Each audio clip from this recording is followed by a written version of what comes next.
every single day, and it makes this a priority. It makes your community a priority. At the end of the day, we have to come together, and I think that you all embody more than anyone I know that spirit. So thanks again, and we will kick off the video. Thank you, Chair Losser. Welcome to the 2026 County of San Diego Annual Volunteer Recognition Ceremony. Again, with a brief video on volunteerism with County of San Diego.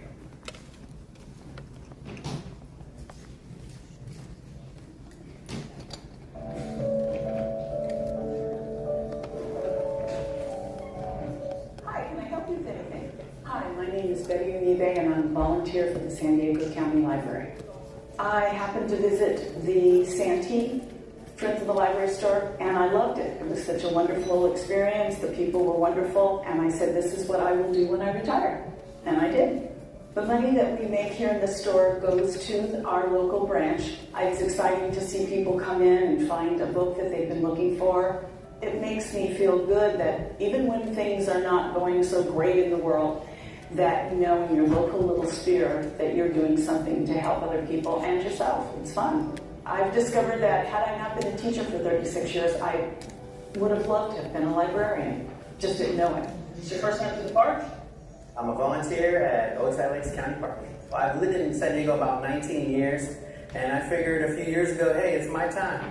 It's my time to get back, and I'm really glad and feel really grateful in order to have that opportunity with the county. It's really been a really wonderful experience.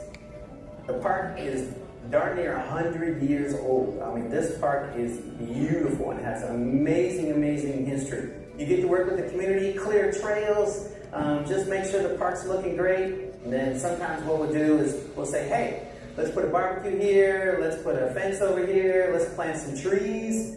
I really love giving back to the community. It's really fulfilling.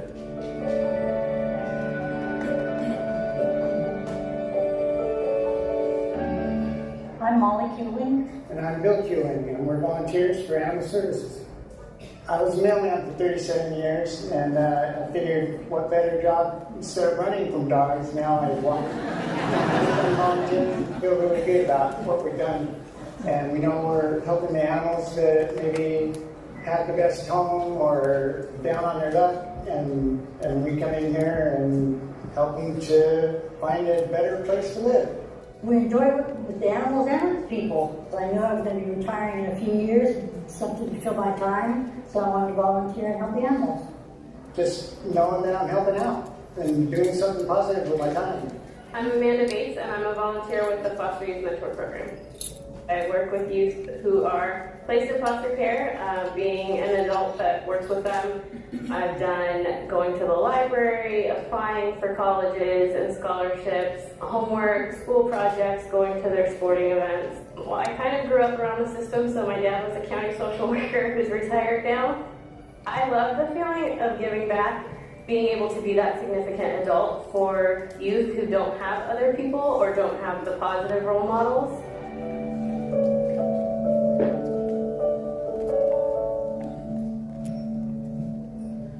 Thank you to the County Communications Office for producing that video.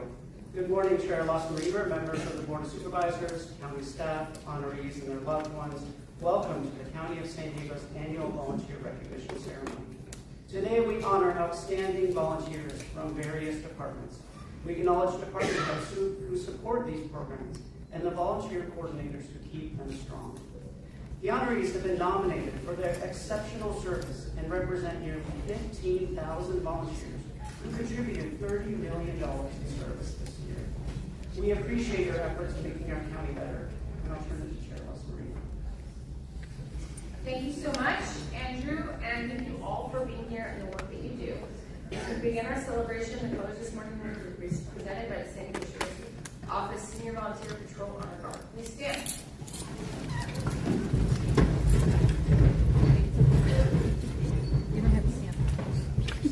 Honor guard, attention.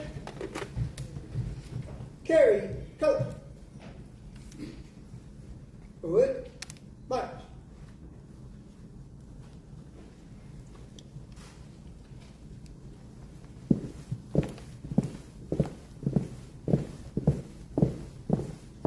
Honor guard, halt.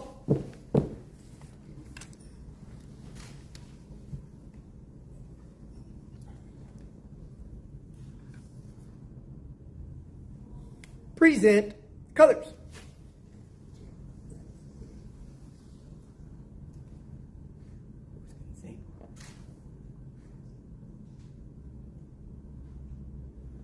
Okay, I'd now like to introduce Luciana, Gabby, Madison, and Sophia from the Girl Scouts of San Diego to lead us in the Pledge of Allegiance, followed by Steph Johnson and Natalie Bradley of Voice of Varsity Choir to sing the national anthem.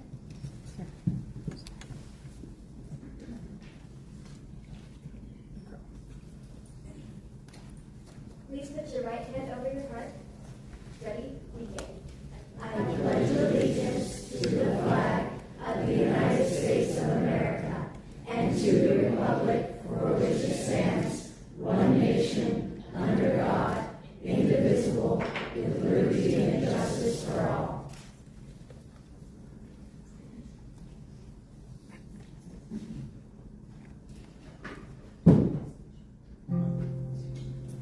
Oh, say, can you see by the dawn's early light what so proudly we hailed at the twilight's last gleaming, whose broad stripes and bright stars through the perilous fight for the ramparts we watched were so gallantly streaming, and the rocket's red glare, the bomb bursting in air, gave proof through the night that our flag was still there.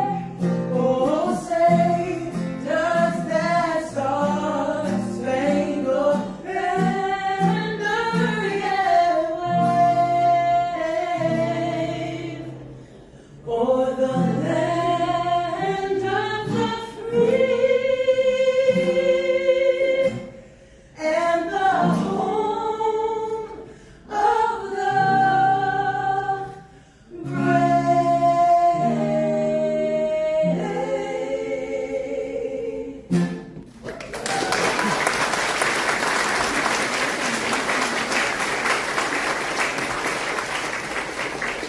Order, colors. Wood, Bunch.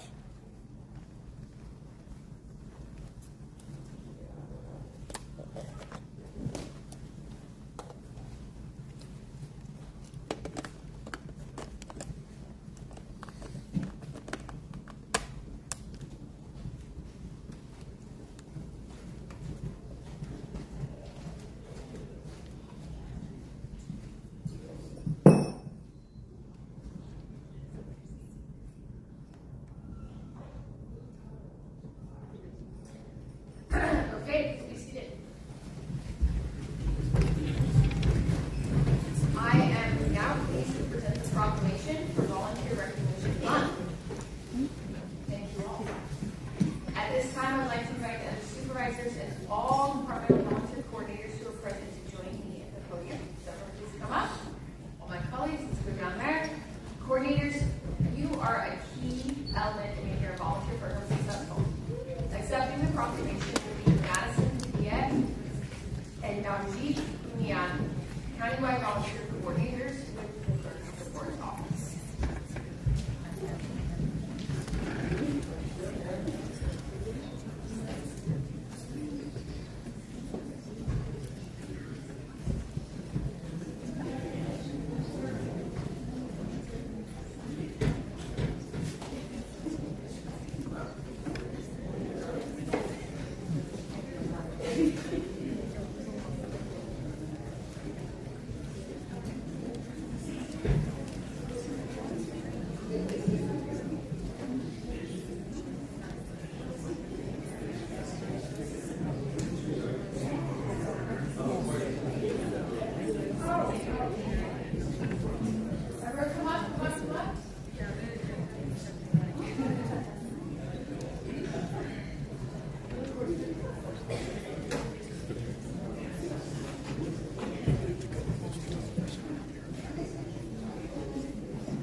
Okay, we will get started. Thank you all. Good morning, everyone. It is truly an honor to recognize and celebrate the contributions of our amazing San Diego County volunteers.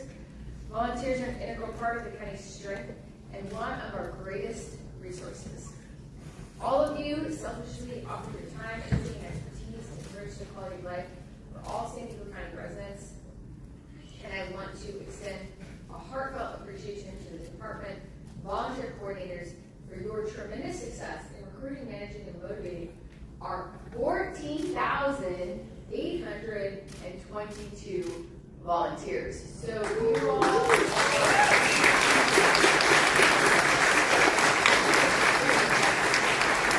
doing a really extraordinary job with your outreach and your coordination.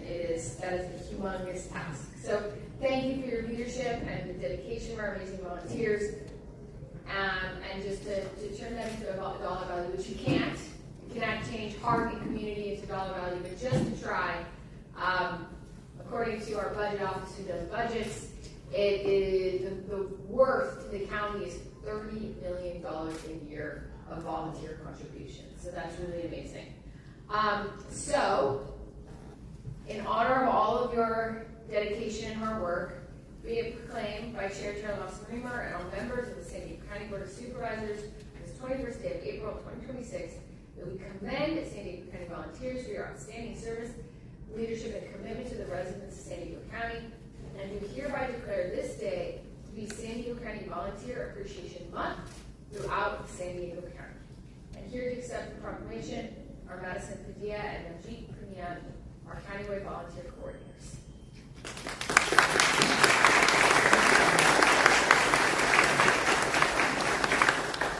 Thank you, Clerk of the Board, and thank you, Chair, and all members of the Board. Today is a great day to be a San Diegan, and I stand before you today with immense gratitude. To our dedicated volunteers, thank you for your unwavering service and countless hours you devote to strengthening our communities. Your commitment and generosity and spirit of giving inspire us all. And thank you to the Board of Supervisors for your steadfast support of volunteerism and public service. The success of the county's volunteer program is a direct reflection of your leadership and the tireless work of the volunteer coordinators.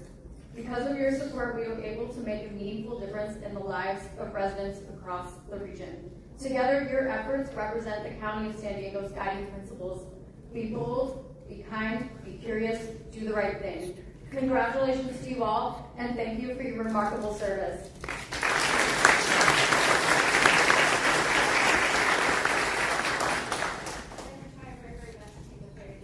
Oh,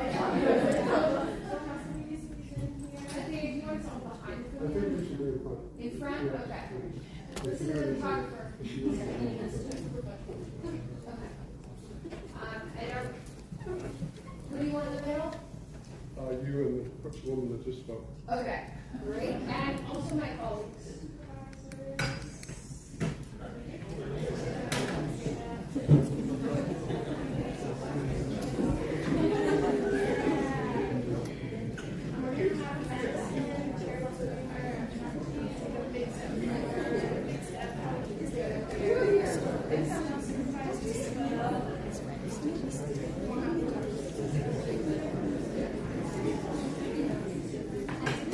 Guys in the back and all the way up.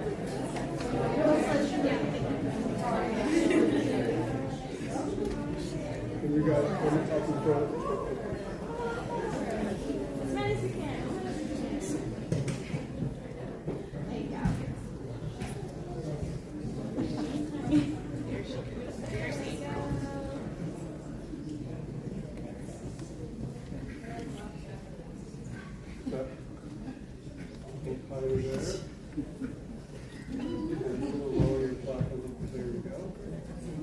Now, if you can't see me, I can't see you, so move your head so I can see you, okay?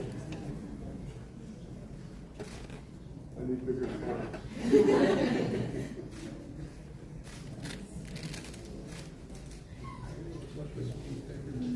Karen, thank you. Anybody else need it? I got it. Thank you, sir.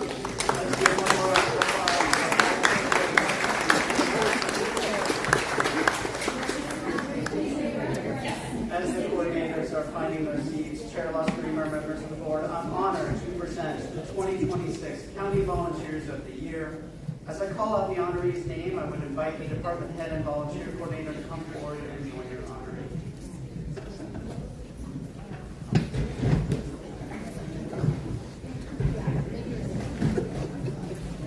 We'll begin today's recognition with Michael Burgundy.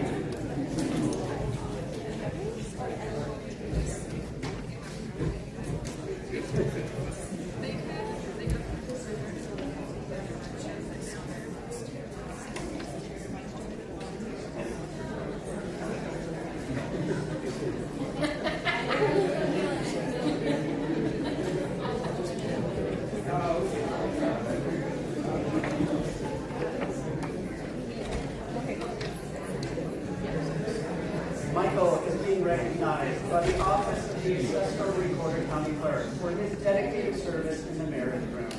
He consistently supports both indoor and outdoor ceremonies and is always willing to step in on high-demand days, including Fridays and Valentine's Day. His calm presence helps ensure that every couple feels supported and cared for throughout their ceremony experience. Michael has contributed 55 hours of service. Congratulations to Michael.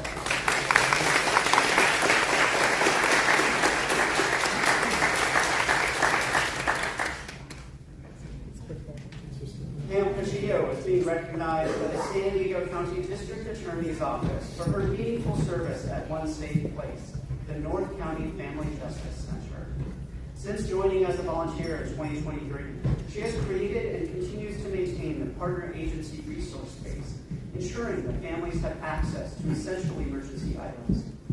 Pam also supports workshops and groups for women experiencing domestic violence and human trafficking, and has encouraged friends to volunteer, forming what staff fondly call Pam's Pack. She has contributed 273 hours of service. Congratulations, Pam.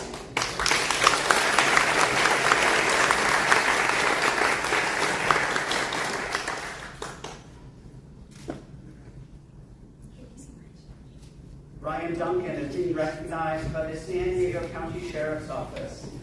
Ryan is responsible for coordinating and tracking all training for the Reserves Department and citizens volunteers that fall under the Reserve Unit. Ryan is the key liaison between the Command and Reserves Unit. He also assists Sheriff's Patrol stations with transportation and special events throughout the entirety of San Diego County. He has dedicated a total of 2,237 hours of service. Congratulations, Ryan.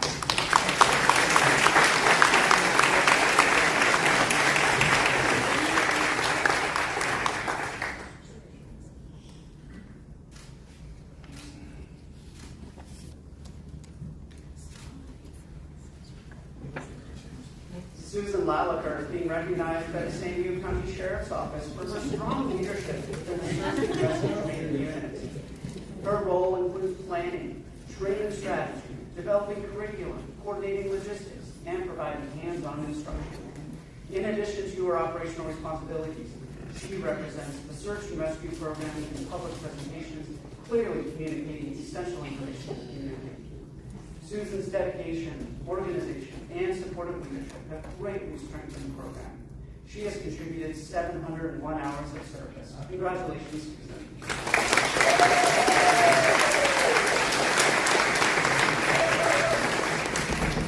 Robert Graham is being recognized by the San Diego County Sheriff's Office for his meaningful service with the Vista Volunteer Sheriff Station. He co-leads the You Are Not Alone program, providing weekly check-ins and support to 21 homebound older adults. Robert has built long-standing relationships with participants and consistently connects them with county resources when needed. His steady presence has strengthened volunteer operations at the station for the past decade. Robert has contributed 4,029 hours of service. Congratulations, Robert.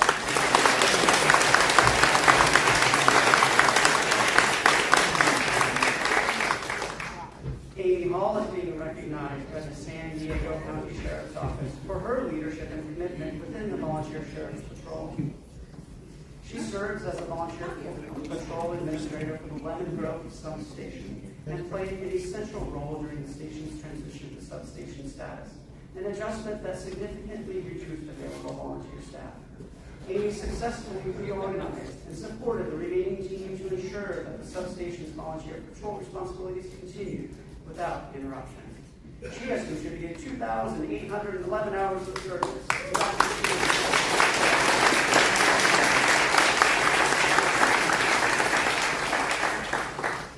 Marvin Hildebrand is being recognized by the San Diego County Sheriff's Office for his key contributions to the Vista Volunteer Sheriff Station.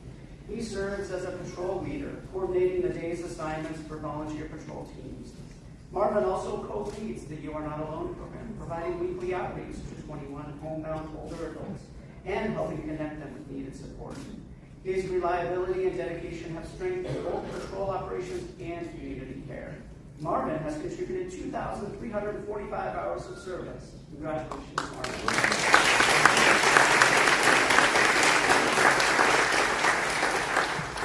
Steve Shore is being recognized by the San Diego County Sheriff's Office for his long-term leadership within the Volunteer Sheriff's Patrol. Steve is unable to be here today, so Shelley Sagas is accepting the award on his behalf. Since 2018, Steve has served as the Master Patrol Scheduler, ensuring accurate data entry for patrol logs and preparing monthly and annual reports. Steve also serves as a weekly patrol leader and is well respected by his peers for his steady support and positive attitude. He has contributed 8,050 hours of service. Congratulations.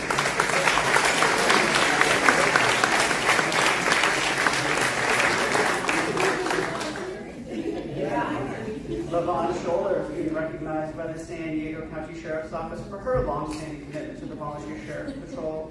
LaVon is also unable to be here, so Susan Fisher is accepting the award on her behalf. For more than 10 years, LaVon has contributed in many ways, including weekly patrols, supporting special events in the Santee and Lakeside communities, and serving on the Rapid Response Team, where she remains available around the clock reporting emergencies. LaVon also assists in the station office and supports DUI checkpoints, homicide investigation, and works in the crime lab. She has contributed 8,735 hours of service in the last 10 years.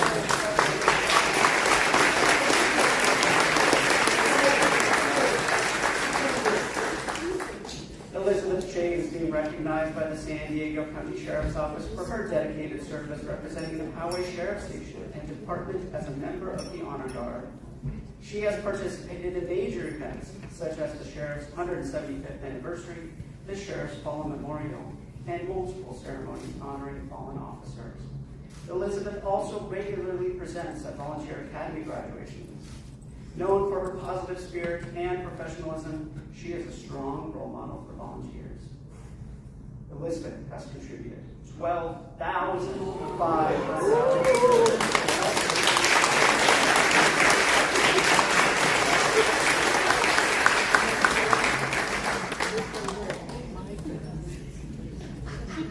Don Stokes is being recognized by the San Diego County Sheriff's Office for his long-term dedication to the Volunteer Sheriff's Patrol.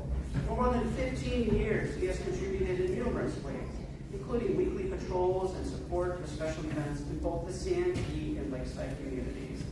Don also volunteers at the USS Midway Museum, continuing his commitment to service as a Navy veteran. His steady presence and reliability make him a valued member of the team. Don has contributed 7,908 hours of service in the last 15 years. Congratulations, Don.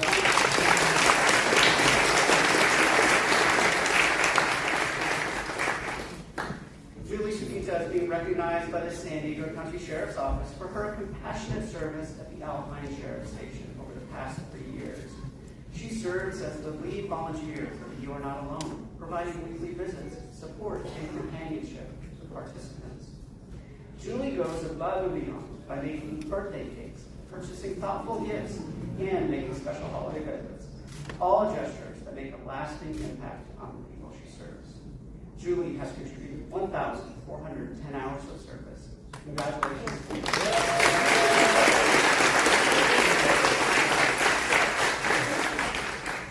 Alan Wadham is being recognized by the San Diego County Sheriff's Office for the meaningful impact he has made since joining the Sheriff's Volunteer Patrol in 2023. Alan has served as an operational lead, coordinating the many moving parts that make large community events run smoothly. He His work has supported events such as the annual Avocado Festival, the Fall Road Christmas Parade, and Hot Summer Nights, as well as activities organized in partnership with the local Chamber of Commerce. Alan is known for bringing volunteers together and fostering a supportive environment where everyone feels valued. He has contributed 1,000 hours of service. Congratulations, Alan.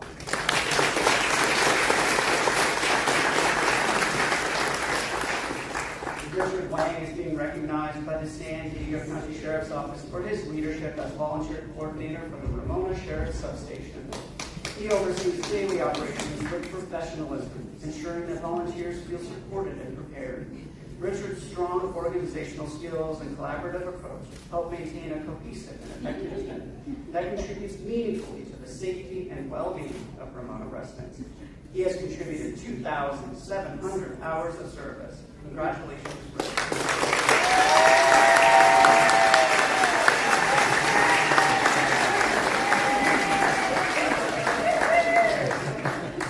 Amira Williams is being recognized in the Office of Equity and Racial Justice for her thoughtful contributions to the Equity Impact Grant Program. Amira is unable to be here today, so Cassandra Martinez-Lopez is accepting the award on her behalf.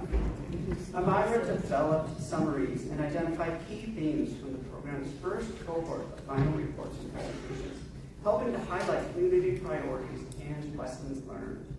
Through this work, she gained meaningful insight into the role government plays in shaping equitable outcomes for residents. Amira has contributed 89 hours of service. Congratulations, Amira.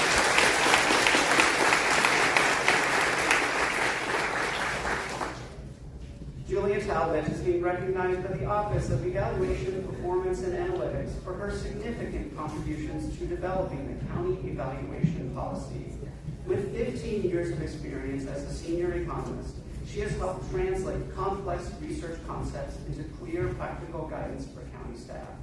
Her efforts support evidence-based decision-making and build long-term capacity within the county. Julia has contributed 200 hours of service. Congratulations, Julia.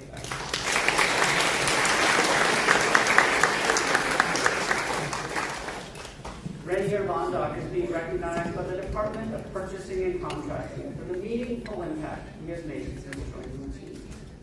He has contributed technical support to the IT unit by creating Excel macros that streamline reporting, troubleshooting SQL screen user guides, and assisting with AI tools. Rainier is known for being approachable, dedicated, and always ready to lend a hand, making him a valued member of the department. He has contributed 150 hours of service.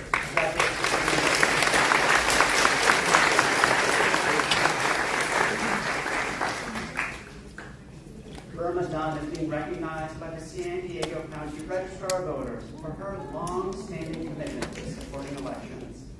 Since 2004, she has helped San Diegans cast their ballots with confidence, participating in 30 elections, and witnessing the transition from neighborhood polling places to modern vote centers. Burma often shares that, quote, elections are in her blood, honoring a family tradition of civic service. She has contributed 1,000 hours of service.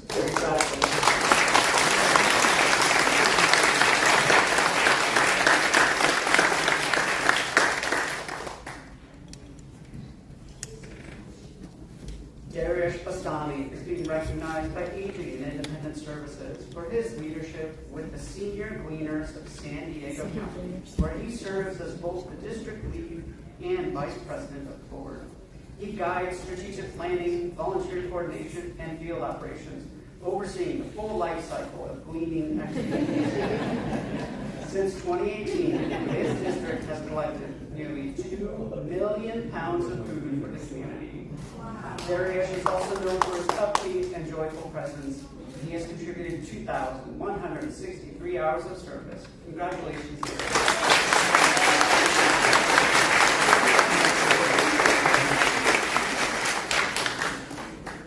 Eleanor Merle is being recognized by Aging and Independent Services for her strong advocacy and leadership as an ombudsman.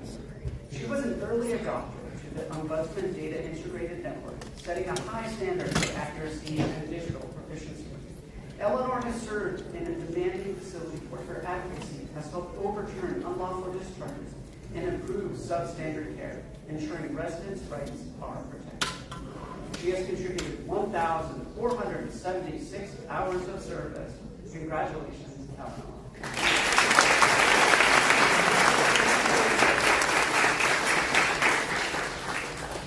Dr. Joseph Robinson is being recognized by Child and Family Wellbeing for his exceptional leadership and lived experience advocacy within the San Diego foster youth community. Since joining the Live Experts Action Partner Committee in January of 2025, he has elevated the voices of young people with lived experience and later served as the chair of the Child and Family Strengthening Advisory Board. Joseph's grounded leadership and commitment to youth empowerment have inspired meaningful change. He has contributed 150 hours of service. Congratulations, Joseph.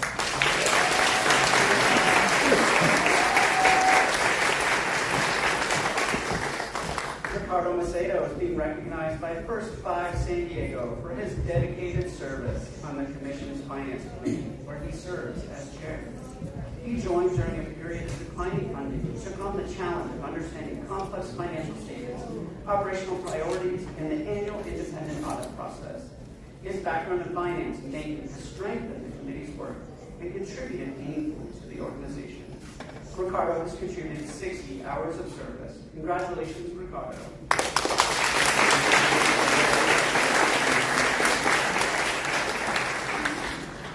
Cynthia Robertson is being recognized by Medical Care Services for her valuable service since 2021. She has supported initiatives such as the Grand Rounds Educational Alliance and the broader transformation efforts, sharing monthly wellness and self-care guidance while providing timely updates on clinical topics for healthcare professionals. Her steady commitment has strengthened communication and education within the program. Cynthia has contributed 1,625 hours of service.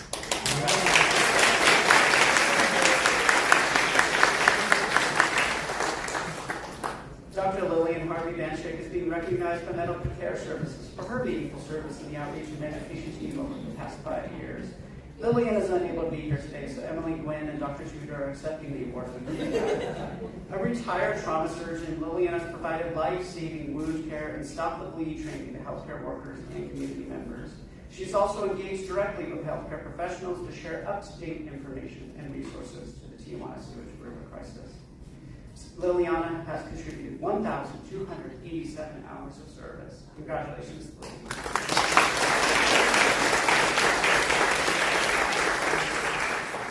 Camille Fitzpatrick is being recognized by Medical Care Services for her meaningful contributions to the team. Camille is also unable to be here today, so Emily Gwynn and Dr. Tudor are accepting the award on her behalf. Camille supported a pilot program that examined barriers faced by frontline staff in skilled nursing facilities and has presented on healthy aging during professional telebriefings. Camille also has helped facilitate compassionate fatigue awareness trainings, offering thoughtful insights and guiding breakout discussions that support staff well-being. She has contributed 497 hours of service.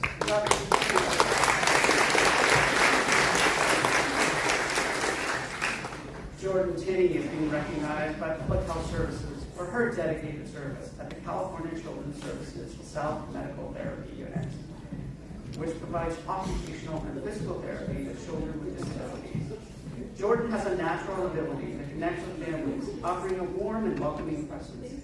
She consistently goes beyond expectations, demonstrating curiosity about therapy practices and supporting staff with kindness, professionalism, and genuine care. Jordan has contributed 119 hours of service and has served as a volunteer for the department for 10 months. Congratulations, Jordan.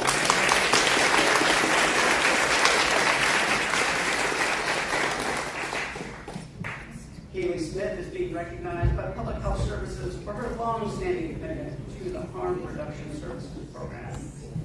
She is the program's longest-serving volunteer and participates in all aspects of the work, including street outreach, intake interviews, and distributing harm reduction and personal care supplies. Kaylee approaches every participant with empathy, care, and genuine desire to help, strengthening the program's impact in the community. She has contributed 265 hours of service. Congratulations, Kaylee.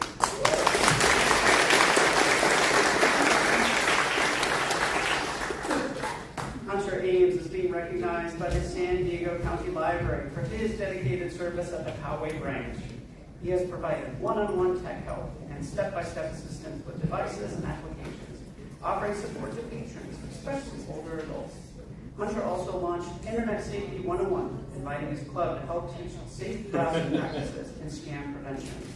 His reliability and positive attitude have strengthened library programs and enhanced the patron experience. Hunter has contributed 156 hours of service. Congratulations.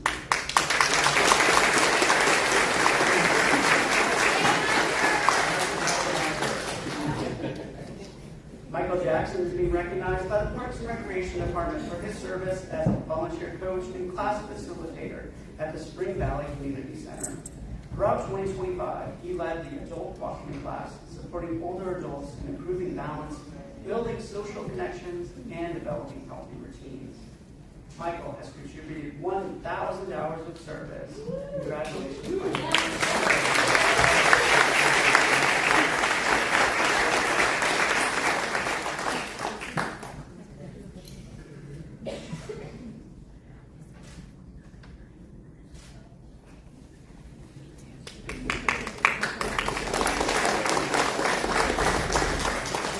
Jerry Forrest is being recognized by Planning and Development Services for more than 10 years of service as a volunteer and chair of the Community Planning Group representing the Central Mountain Subregion. Gary's commitment has supported thoughtful planning for an area that spans communities from Alpine and Ramona to the Desert Subregion and Mountain Empire. Gary has contributed 400 hours of service. Congratulations, Gary.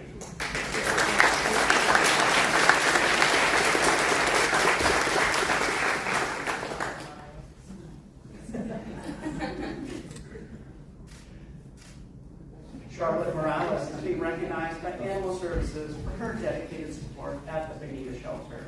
She serves as a welcome greeter, helps answer customer questions, and maintains detailed information to potential adopters. Charlotte also assists staff in maintaining organized workflows, helping create a smooth and positive experience for visitors. Her steady commitment has a meaningful impact on both the team and the animals she helps connect with new homes. Charlotte has contributed 693 hours of service. Congratulations, Charlotte.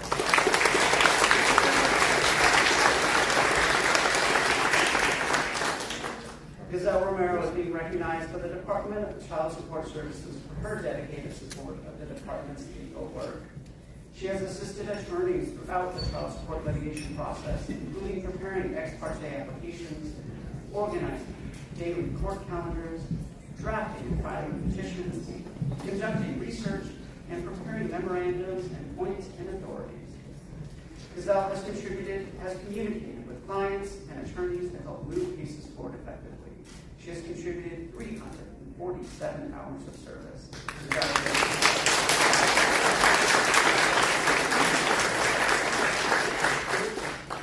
Angelica Killian is being recognized by the San Diego County Fire for her impactful service as the program's first Spanish language bilingual volunteer in the County Fire Search Program. She teaches Listos Elevar y Preparar, CPR, and community emergency preparedness classes entirely in Spanish, expanding equitable access to life-saving information for Hispanic and Latino communities. Angelica has contributed 282 hours of service. Congratulations, Angelica.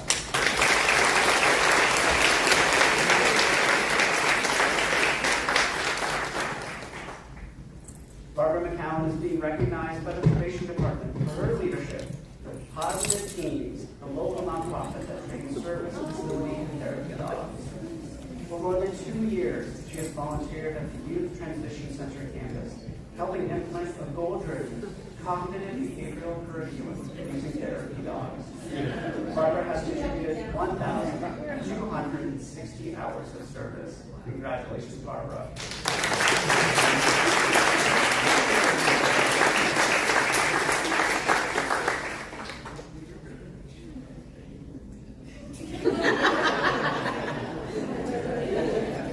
It's over. Yeah, the ceremony.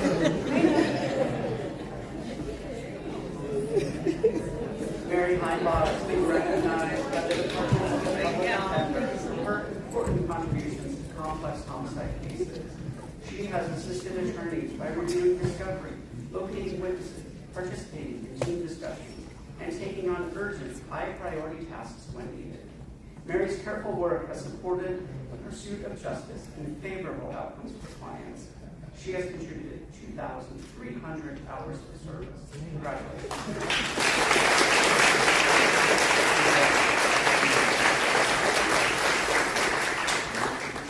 And that concludes our ceremony. Let's give one more round of applause.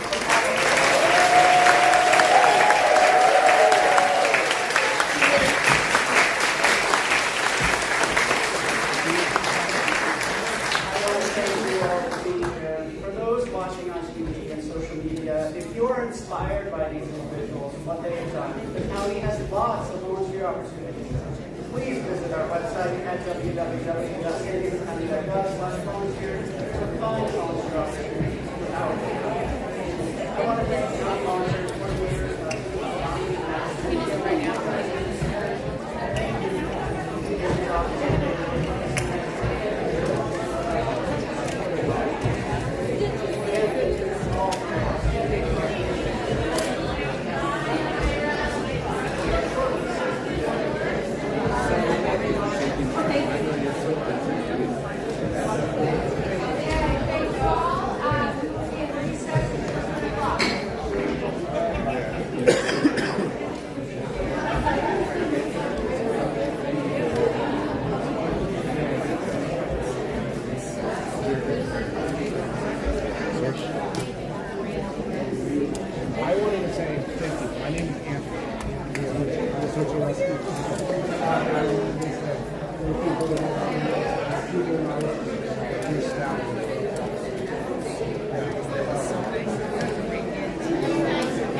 coordinators Thank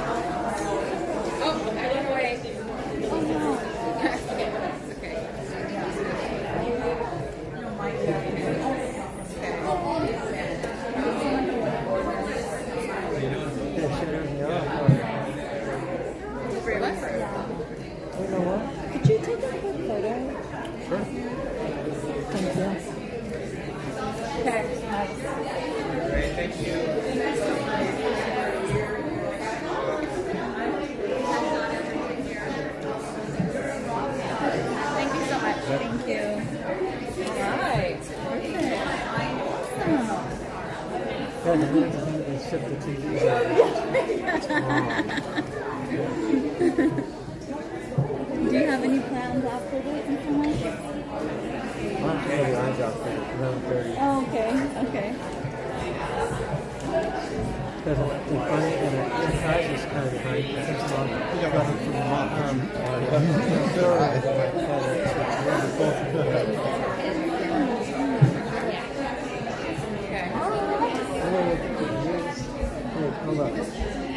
Okay. Oh, yes, I can take it.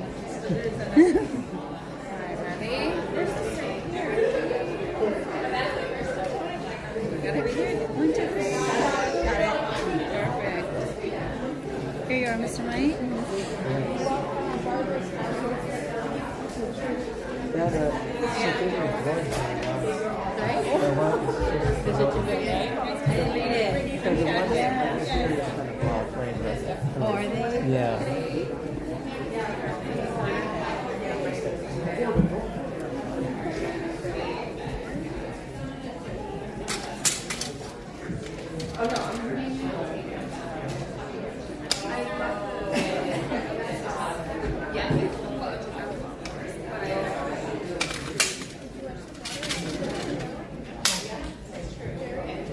No, thank you.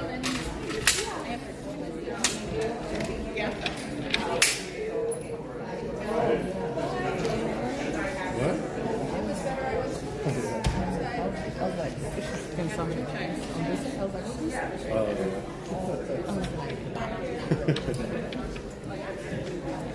Hi, Cloudy. Need to come here.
Hey, Yoli. Hey,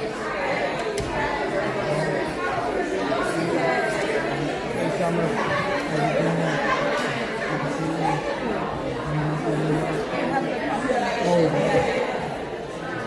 doing? I did the volunteer in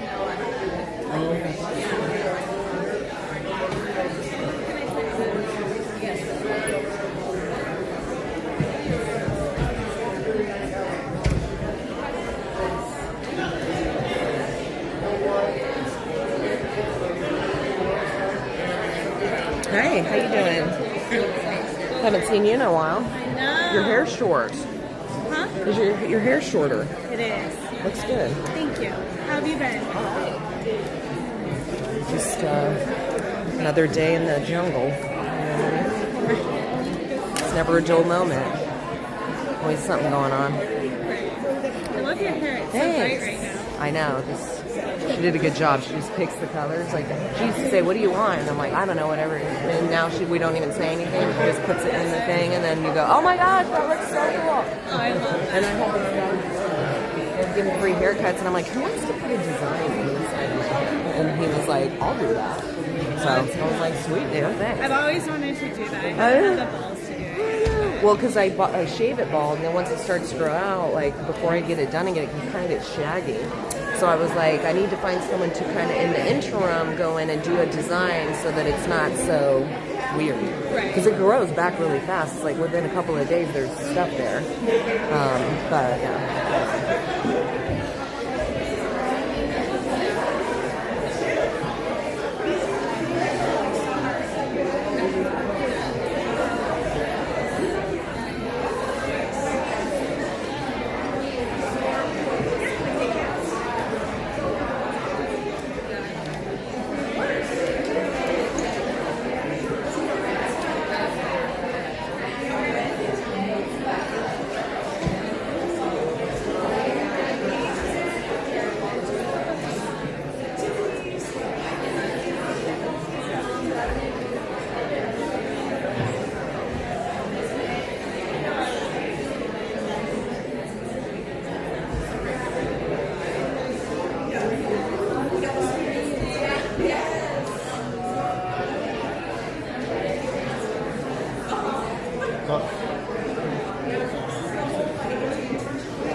It's a therapy dog.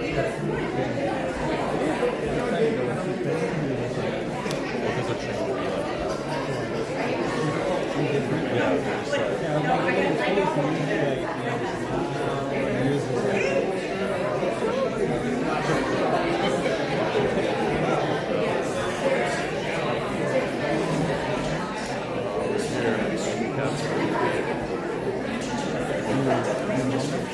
yeah, sure. Not here anymore.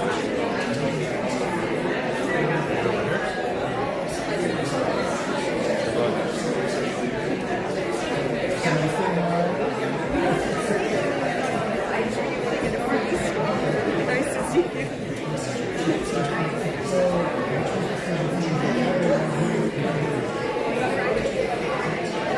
During the launch, we did the comment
moment to acknowledge the land we call home. There are communities in the San Diego region that face unjust conditions and circumstances related to the environments in which they live. The tribal nations of the San Diego region are an example of one community that has historically faced such injustices. They acknowledge the harmony that existed between the land, nation, and its original peoples, though since the period of displacement, persecution, and systemic oppression. We pay our respect to the unceded territory and homelands of the 18 tribal nations in our region, the most in any county in the United States, from 4 cultural groups: the Kumeyaay, the Año, the Luiseño, the Cupeño, and the Kaiwea. We aspire to learn from indigenous traditional knowledge and experiences in undoing the injustices of the past. Andrew, please call the roll. Thank you, Chair Losmarie. Supervisor Anderson. Here. Supervisor Desmond. Here. Chair Pro Tem Aguirre. Here. Vice Chair Montgomery Stepp. Here. Chair Losmarie.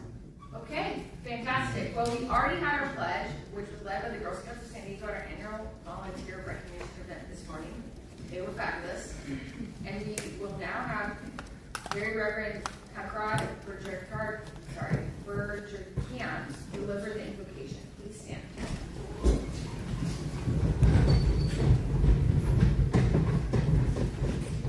Let us pray. Almighty God, creator of heaven and earth, author of all wisdom and justice, we gather before you this morning as servants of this community, people of many backgrounds and beliefs, united by a common hope that the work done in this chamber will be done well and for the good of all.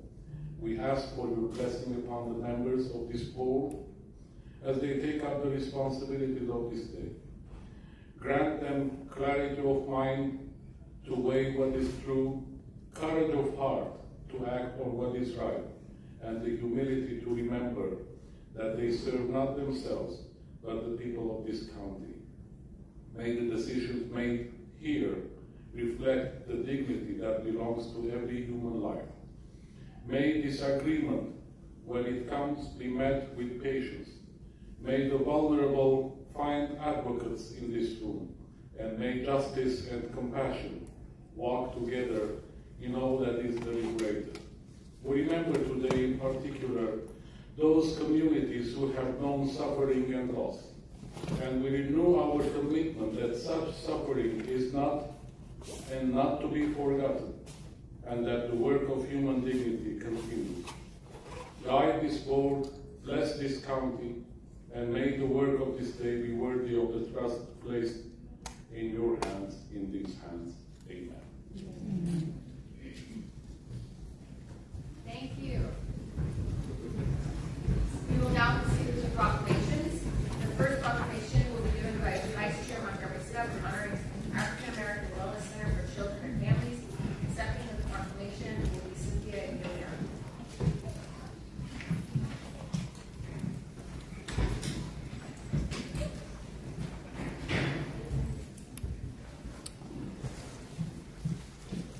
Come on out. Morning. Well, good morning, everyone. Hello, I am Supervisor Monica Montgomery Stepp, and it is truly an honor to be here with you all this morning to recognize an organization rooted in purpose and healing. The African American Wellness Center for Children and Families was created with a clear and powerful mission to support, uplift, and heal Black families, beginning with the women who are the backbone of their communities. Special thank you to the center's founder, Marilyn M. English, whose leadership and vision were shaped by lived experience and a deep commitment to equity, healing, and systemic change. This women-led organization is grounded in compassion, advocacy, and cultural dignity, which shows in the safe spaces and community they create. Through prevention-focused services, workshops, youth programs, healing forums, and family stabilization support, the center is supporting mothers, grandmothers, daughters, and caregivers. In recognizing Black women as leaders, advocates, and change makers, this organization is helping to build a more equitable and thriving future for the next generation. It is my honor, on behalf of the County of San Diego Board of Supervisors, to present this proclamation to the African American Wellness Center for Children and Families in recognition of your dedication to healing, empowerment, and strengthening families across our region. And with that, I'll just read the last line.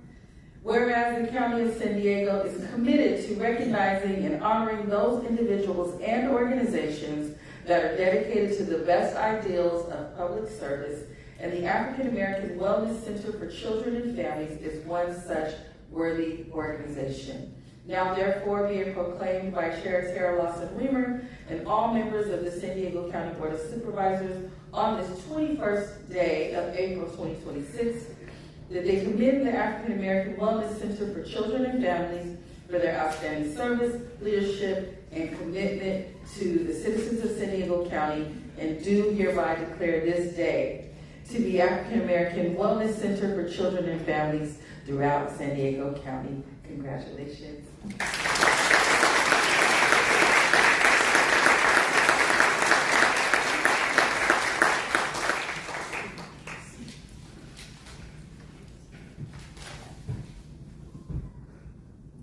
Good morning. I'm deeply honored to stand before you today on behalf of the African American Center for Children and Families to accept this proclamation recognizing April as a National Child Abuse Prevention Month.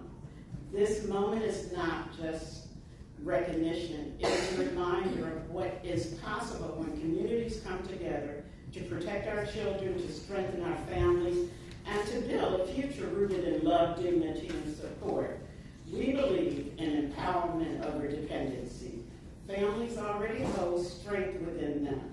Our role is to walk alongside them, not ahead of them. Every parent, every child, every family we serve represents resilience, courage, and hope. To the families, thank you. Thank you for trusting us with your stories, your journeys, and your healing. Your willingness to keep going even in the face of adversity is meaningful. To our community partners, staff, and supporters, you dedicate and ensure that families are not navigating systems alone. You created space where children are safe, where parents are supported, and where healing can begin. To our leaders and decision makers, thank you for recognizing that prevention is not just a program or an afterthought. It is a promise that every child deserves to connect to family and community, a promise that investment in families before crisis, not respond after. Today we accept a proclamation with gratitude and with renewed commitment to continue building communities where all children are seen, supported, and given every opportunity to thrive. Thank you.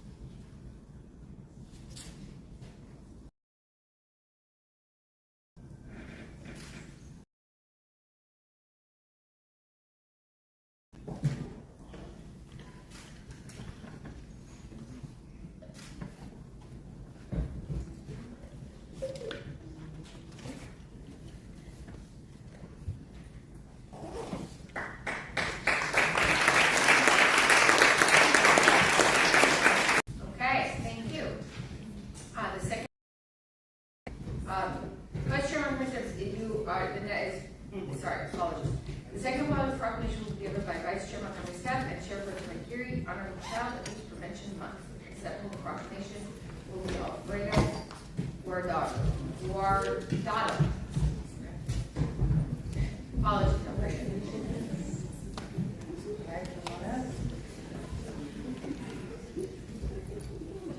Yeah, everybody should come up and receive this great recognition for all the work that you do. Don't be shy. Okay, good morning again. I'm very honored again to be here, recognizing April as National Child Abuse Prevention Month. This month serves as a reminder that it takes community to protect our most vulnerable children and to ensure our families have the resources that they need. Child abuse and neglect can manifest in many different ways and causes long-term psychological, emotional, and physical harm. Preventing abuse and intervening when we suspect something is wrong are critical responsibilities that we all share. Today in San Diego County, we have organizations that play an essential role in child abuse prevention, including one that is here with us today. Through the county's Child and Family Wellbeing Department, our community is able to advance coordinated, equitable pathways to health, stability, and well-being for those who need it most. In fact, over the past decade, San Diego County has achieved more than a 50% reduction in the number of children affected by abuse and neglect, further highlighting the ongoing effectiveness of prevention and early intervention strategies. I encourage everyone here today to learn more about how you can help support our local child advocacy organizations and make San Diego County a place where every child is valued and protected. And with that, I'll turn it over to Chair Pro Tem. Thank you, Madam Vice Chair. April is Child Abuse Prevention Month, a time to focus not only on awareness but on action. It's a reminder that every child deserves to grow up in a safe, stable, and nurturing environment, and that protecting children is a responsibility we all share. Child abuse and neglect can happen in any community. Often it is rooted in stress, isolation, and lack of support, not a lack of care. When families are overwhelmed and don't have the resources they need, small challenges can grow into serious risks. That's why prevention begins with strengthening families before a crisis occurs. That's why our county's Child and Family Wellbeing Department continues to take a proactive approach, strengthening and practices to better support families before challenges escalate. Just as important, we must approach this issue with compassion. Families facing challenges are not the problem. They are part of the solution when they're supported, respected, and given the tools to succeed. This month, let's recommit to building a culture where seeking help is seen as strength, where families are supported, and where every child is valued and protected. Because when we support families, we prevent harm. And when we prevent harm, we give children the chance to reach their full potential. It is now my honor to read the last part of this proclamation. Now therefore be it proclaimed by Chair Tara Lawson Reamer and all members of the San Diego County Board of Supervisors on this 21st day of April 2026 that we commend the County of San Diego Child and Family Wellbeing Department for their outstanding service, leadership, and commitment to the citizens of San Diego County, and do hereby proclaim this month to be Child Abuse Prevention Month throughout San Diego County. Thank you.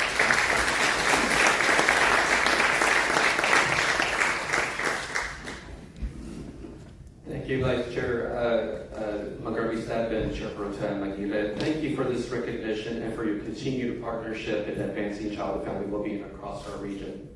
At Child and Family Wellbeing, our mission is rooted in prevention, ensuring challenges escalate. We are strengthening front-end services, expanding partnerships to reduce entries into foster care and keep families safely together. Our approach prioritizes connection, linking families to community-based resources that build stability and resilience. While child protection remains critical, we know that a strong, supported families are the most effective form of prevention. This proclamation honors not just our work, but our collective effort of our amazing staff that do an amazing job every single day, our amazing partners who are standing here next to me, and the community members who are committed to creating safe, thriving environments for children. Thank you for this recognition of this important work. Really do appreciate it on behalf of the Child and Family Wellbeing Department. Thank you.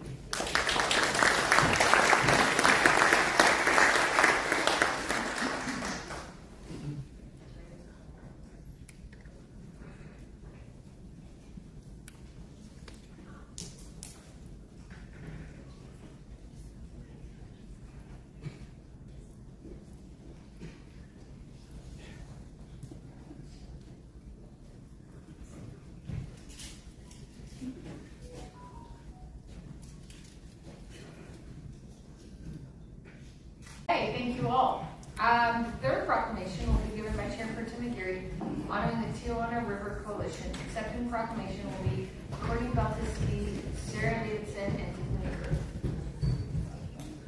Come on up, everybody. All of you. All those in the back. Get over here.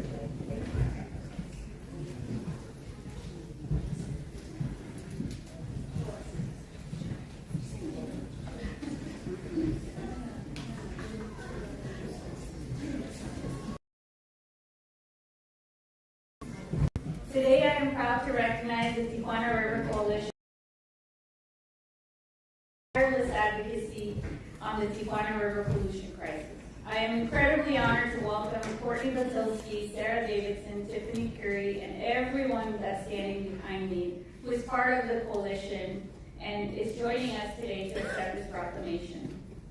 For those of you who may not know, the Tijuana River Coalition brings together more than 65 community-based organizations, elected officials, academic and public health institutions, and government agencies with a shared vision to confront the ongoing public health crisis in the Tijuana River watershed and advance real lasting solutions that protect our residents and environment. This is not just a coalition in name. It is a powerful example of regional collaboration in action. The coalition is not only addressing the immediate impacts of trans-border pollution, but also elevating the deeper historic inequities that have contributed to this crisis. This includes confronting the reality of environmental racism, where marginalized and frontline communities have disproportionately borne the burdens of pollution and underinvestment in infrastructure and public health protections. Over the past year alone, the coalition has demonstrated remarkable impact, submitting advocacy letters, mobilizing public comment and testimony, raising awareness, and convening dozens of meetings and events to keep the issue at the forefront of public dialogue and policy action. Their work is not only urgent, it is essential, and as someone who lives the issue along with my neighbors every single day, I am grateful to you all for your continued advocacy and support. Especially when it was a time back in 2024 when the hydrogen sulfide gases were at the highest we've ever experienced it. Many families were struggling to breathe, and some folks in power denied that happening. And I just want to thank you all for showing courage in those moments when we could have cowered and stood back. But you all stood there shoulder to shoulder, speaking to the power for the benefit of our South Lake communities. So I am incredibly grateful for that work that you have done. And on behalf of Chair Lawson Reamer and the members of the Board of Supervisors, we are so honored to commend the Tijuana River Coalition for its exceptional service, leadership, and dedication to the people of our region. And do hereby declare today, the 21st day of April, as Tijuana River Coalition Day throughout San Diego County.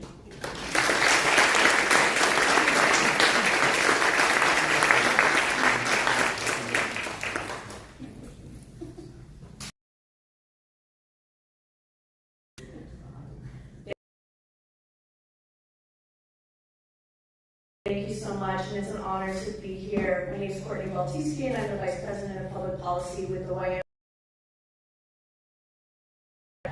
We were fortunate enough to jump on the shoulders of giants who have been working on this issue for decades. How long? Decades. You're shy. You're feeling shy today. But it's an incredible journey, and we're just getting started. Please raise your hand if you believe the pollution crisis needs to continue to be addressed. Again, and again, and that's the wave. That's the wave that we are going to keep riding together. Because with the Tijuana community, share information, advocate for solutions, and elevate community voices in our effort to address the ongoing public health crisis in the Tijuana watershed. We know that a number of our partners have received proclamations before. Stop the Sewage from Coronado High School, Dr. Stigler-Granados, and Dr. Prather, and it's an honor to be here today with you all. And with that, I will turn it over to Tiffany Curry to speak a little bit about the areas of impact for the coalition.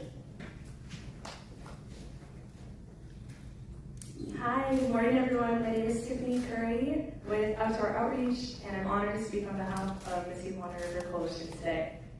An ecosystem is most resilient when it's diverse, and humans are no different. Our approach to solving this issue reflects the same principles. The Coalition brings together a wide range of partners, each offering very unique perspectives and expertise. We work independently and collaboratively on this issue, and our advocacy efforts are centered around 5 main pillars that include public health, ecological impacts, coastal access, national security, and economic impact. By uniting diverse voices and perspectives, we have built a strong community of advocates, and we find humanity and connection together along the way as we move towards a vision of thriving communities and a healthy ecosystem. And I'll pass it to my dear colleague, Sarah Davidson.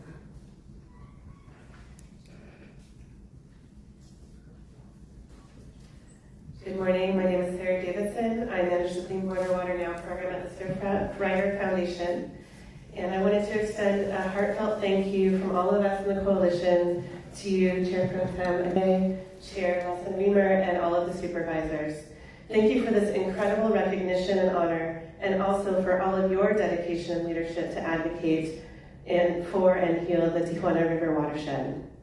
Chair Pro Tem Aguirre, every movement needs a leader who inspires and perseveres through seemingly insurmountable odds. For us, that is you. I sincerely believe that without your courage and persistence, we would not be where we are today. To express our gratitude, members of the coalition collectively created an art piece called Advocate and Heal, which you see here. There is one panel for each of the supervisors, and like our coalition, and together. They feature the Tijuana River Coalition logo, which was designed by local artist Josue Baltazar. The logo brings together various elements to symbolize the dedication to advocacy for and protection of the Tijuana River region, which includes both sides of the U.S.-Mexico border. The design aims to convey a sense of interconnectedness and call attention to the need to protect our natural environments and the communities along the entire Tijuana River region. This art piece is a symbol of our collective vision for the river, for our region and our communities. We know the road to reaching this vision is long, and we are grateful to be working alongside the Board of Supervisors and the many dedicated community members and advocates on both sides of the border to get there. Thank you for your continued leadership on this journey.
Okay, thank you all. Thank you all so much for everything. The fourth proclamation will be given by Supervisor Anderson. Oh, thank you. Very cool. This is awesome.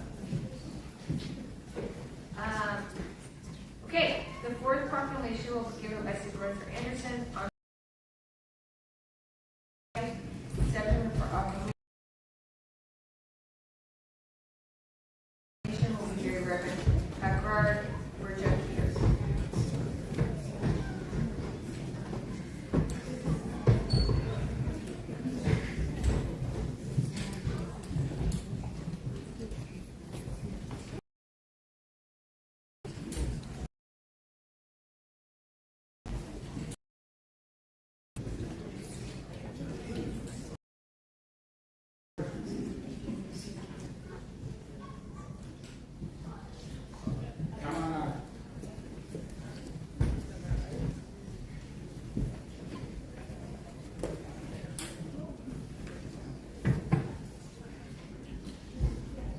Good morning, everyone. It truly means a lot to see you all here today. Sadly, from 1950 to 1923, the Ottoman Empire initiated a systematic persecution of its Armenian population, leading to the deaths of over 1.5 million Armenians in a genocide. Thank you for gathering this morning as we come together to honor and remember the victims of the Armenian genocide. Your presence is a powerful reminder that their stories, their lives, and their legacies will never be forgotten. The initiative you've shown in organizing and supporting today's remembrance demonstrates the strength of our community and our shared commitment to justice, understanding, and healing. I want to express my sincere gratitude for your dedication and your willingness to stand with the Armenian community. Your participation today reflects profound respect and solidarity. The proclamation this morning is a tribute to the Armenian community in reaffirming our commitment to remembrance and recognition. Now I'd like to read the last paragraph of the proclamation. Being proclaimed by all members of the San Diego Board of Supervisors, you hereby proclaim this 21st day of April as Armenian Genocide Remembrance Day throughout San Diego County, in solemn recognition of this tragedy that has been long denied. I'm going to give this to you for a second as I introduce you. I'd like to now introduce Reverend Burjakian from St. Sarkis Armenian Church. Say it again. How do I pronounce it? Sarkis. In my defense, I have a hard time with my own last name. So,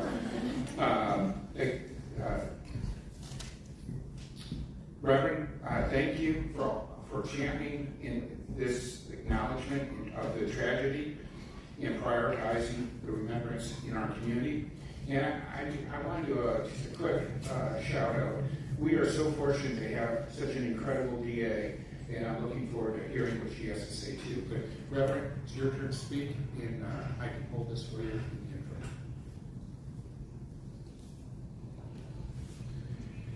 Distinguished guests, Supervisor Anderson and friends, brothers and sisters, we gather here this morning to bear witness, to say with one voice that what happened to the Armenian people beginning in 1915 was real. It was deliberate and it must never be forgotten. 1.5 million souls were silenced. Entire communities that were rooted for centuries in their ancient homeland were uprooted from their ancestral home for their faith. They were marched into the desert and erased. Mothers, children, fathers, priests, teachers, all gone. But the Armenian people were not erased. They survived. They returned. They carried their language, their faith, and their memory across oceans and into communities like ours here in San Diego. Every Armenian American in this room is a living proof that genocide did not have the final word.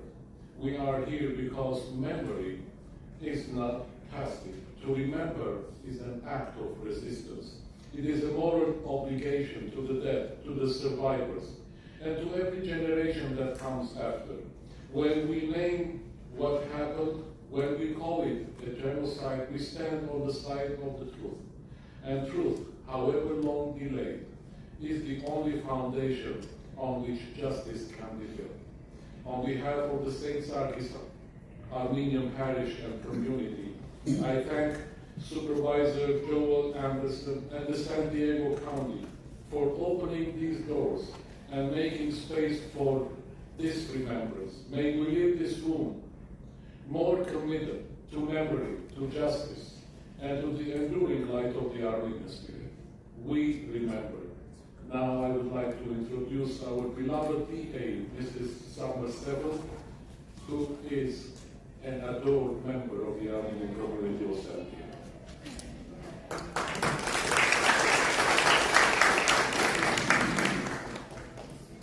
I'm Summer Steffen, San Diego County's District Attorney, and it's an honor to be introduced by the very Reverend Bakrad Berjekian. And I also want to thank Supervisor Joel Anderson and the entire Board of Supervisors for deciding that this is important to remember the Armenian genocide. It's overwhelming to think about 1.5 million people murdered, executed, marched into the desert, and disappearing. So I'm only going to tell you one story, and it's the story of a little girl named Therese. She was a beautiful little girl. She was very, very excited because her mom was pregnant. So finally, she wasn't going to be the littlest one in the family, and she could be the big sister to the new baby coming. When the Armenian genocide started and it went into Mardin, where this little girl lived, her father was executed, all of the boys in the family, and the men were executed. The women were made to march into the desert, her mom very pregnant, walked miles, and finally they arrived to Egypt, to a distant aunt, and her mom succumbed to disease, so she was orphaned. She remained with a very resilient spirit that is the signature of the Armenian community, a signature of never lying down, always standing up for truth and right, always defending the most vulnerable, always being kind, always being generous, always being truthful. And she finally ended up in the United States. This little girl, Therese, was my grandmother and my inspiration for everything that I do, and the reason that I fight for justice for my community, the Armenian community, but for every vulnerable community around the world. We know that when we forget about history, that it's bound to be repeated. Sadly, sometimes it's bound to be repeated even when we remember it. But we have a chance to erase and not repeat a terrible history by remembering it. So I am very grateful for the remembrance of the Armenian genocide today, to honor my grandmother and many of our people's grandmothers and great-grandmothers.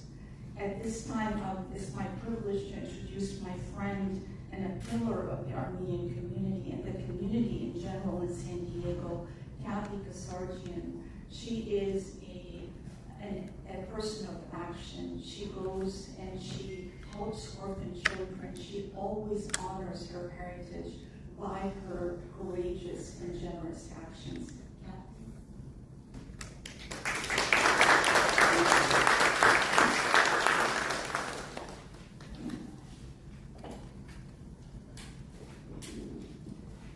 Good morning, supervisors and guests. I'm honored to be introduced by my dear friend, Summer Steffen. Thank you, Summer. As an Armenian American and descendant of the genocide survivor, I stand before you today with a heavy heart and an unbreakable spirit. In 1915, 1.5 million lives were lost. Our ancestors endured unimaginable horrors during the Armenian genocide. Families torn apart, lives lives stolen and homeland lost forever. This is not history. It is deeply personal to me. I never had the chance to meet my grandparents, my uncles and aunts, and to hear their voices or to feel their embrace. And yet, even in the face of such darkness, our people survived. They carried their pain, but also their faith and their hope. Scattered across the world, they rebuilt their lives with courage, with dignity, and with an enduring belief in freedom and justice. So today, let us do more than remember, but to feel, to honor their suffering by standing up against injustice, speak the truth when it is difficult, and to choose compassion, peace, and humanity. I want to express my deepest gratitude to Supervisor Joel Anderson and to all San Diego supervisors for recognizing Armenian Commemoration Day. This acknowledgement means more than words can express. It is a step toward embracing, remembering, respect, and truth. May we never forget 1915 and always have the courage to stand for what is right. Thank you.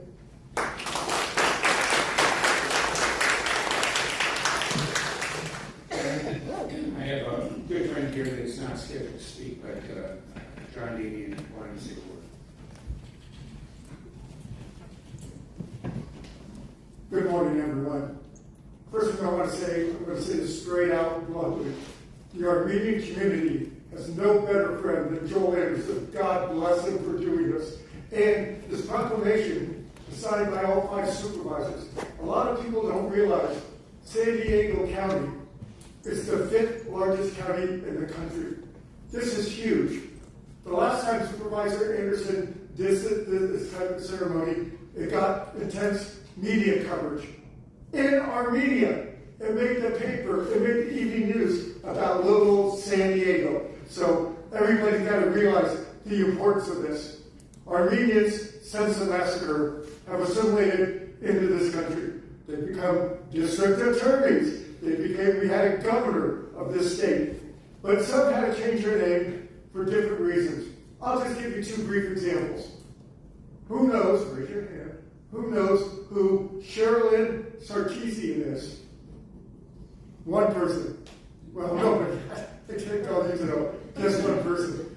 Sherilyn Sarkeesian, you might know as Cher.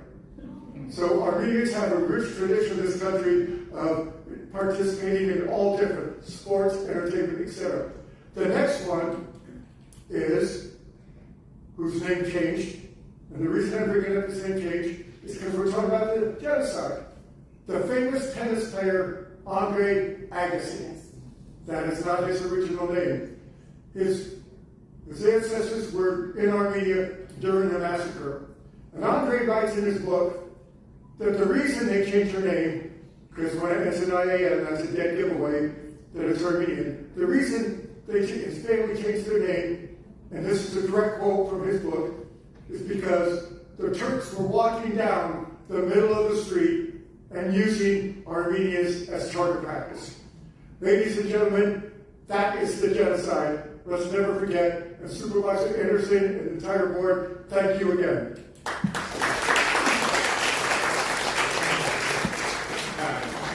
I couldn't have done this without my colleagues. If they'd like to join us in the photo, we would welcome you.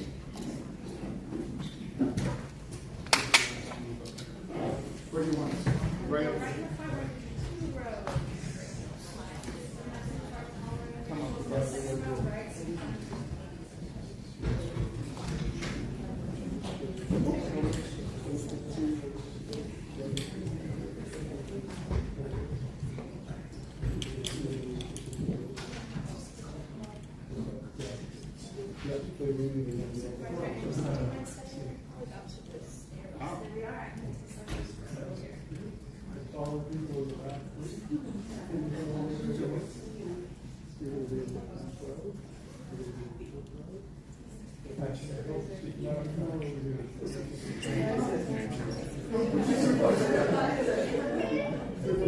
If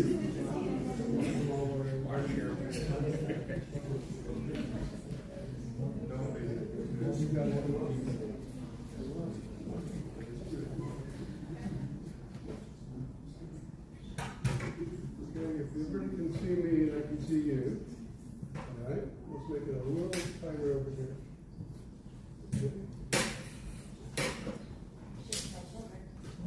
Big smile, come on, everybody.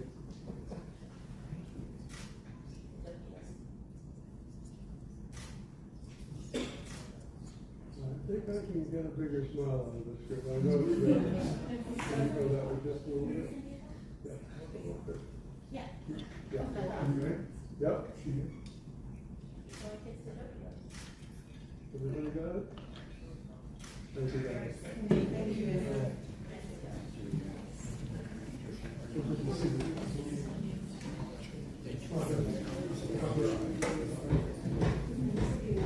Thanks, Joel. Thank you. Thank you.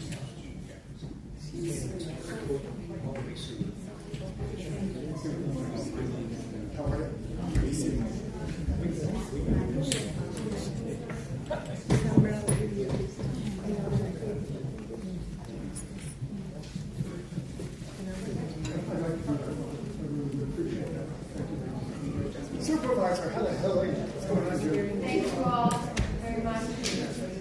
The final proclamation will be given by Supervisor Desmond honoring the month of the military child. That formal proclamation will be submitted.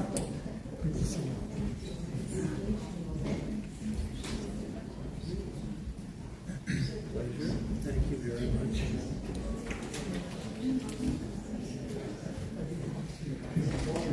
See you.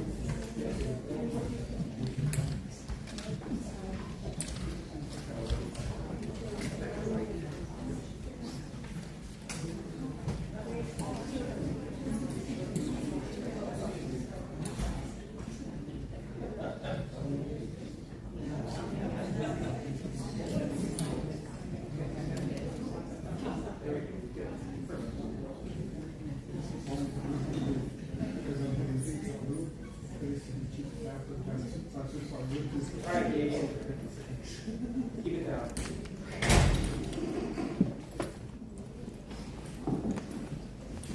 Well, good morning, everyone. It's been a great morning of acknowledging many different groups and great groups in the Armenian community as well.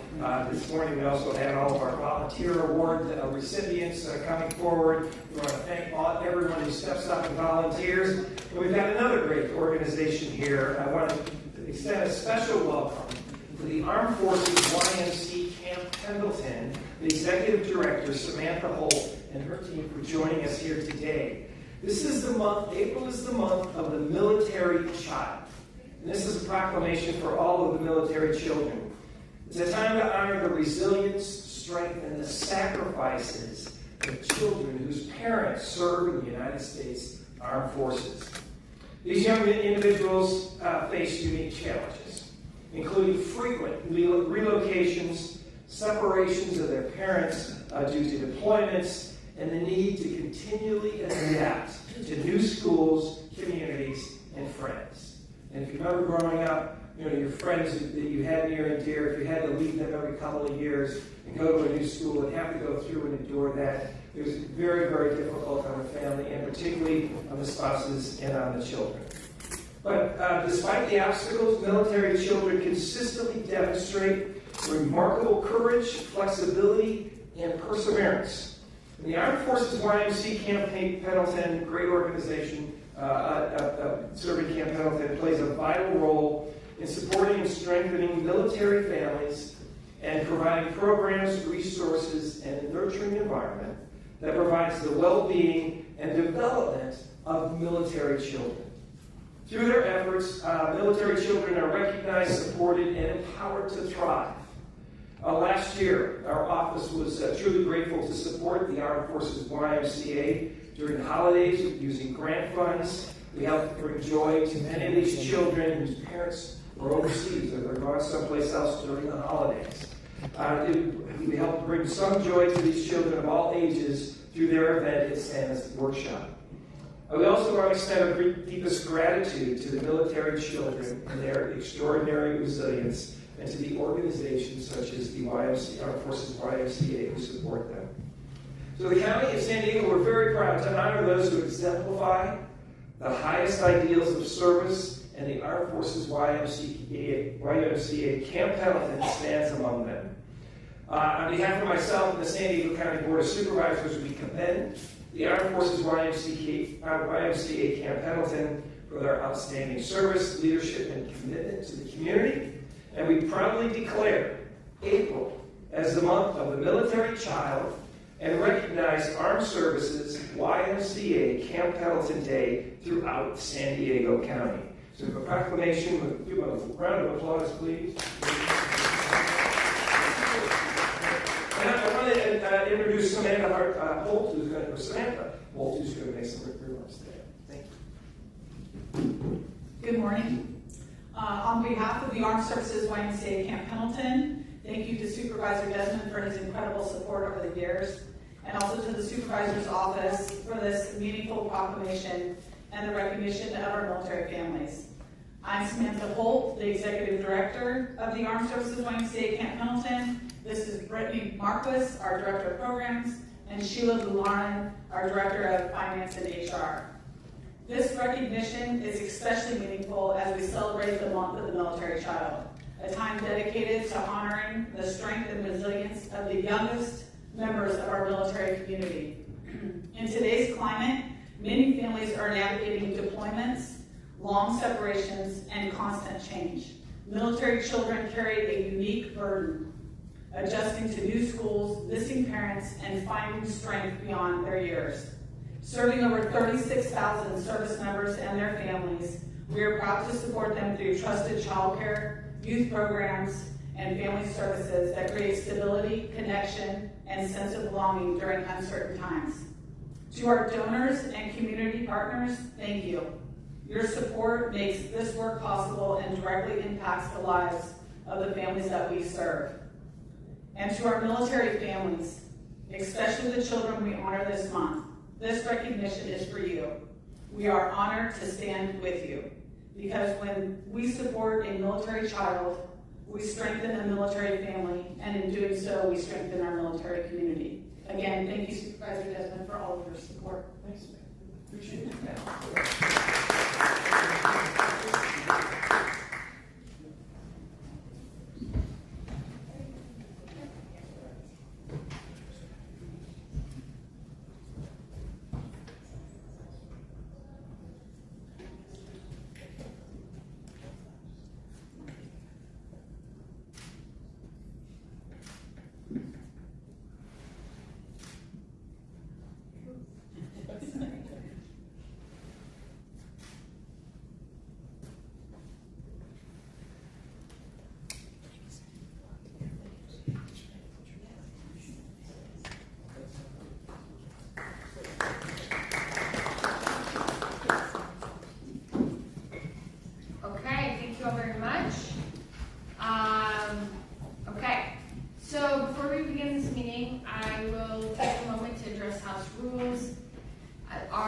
Under our board's rules, speakers may not use loud shouting, threatening, unpleasant, slander, profane, or abusive language to influence the board staff and the general public.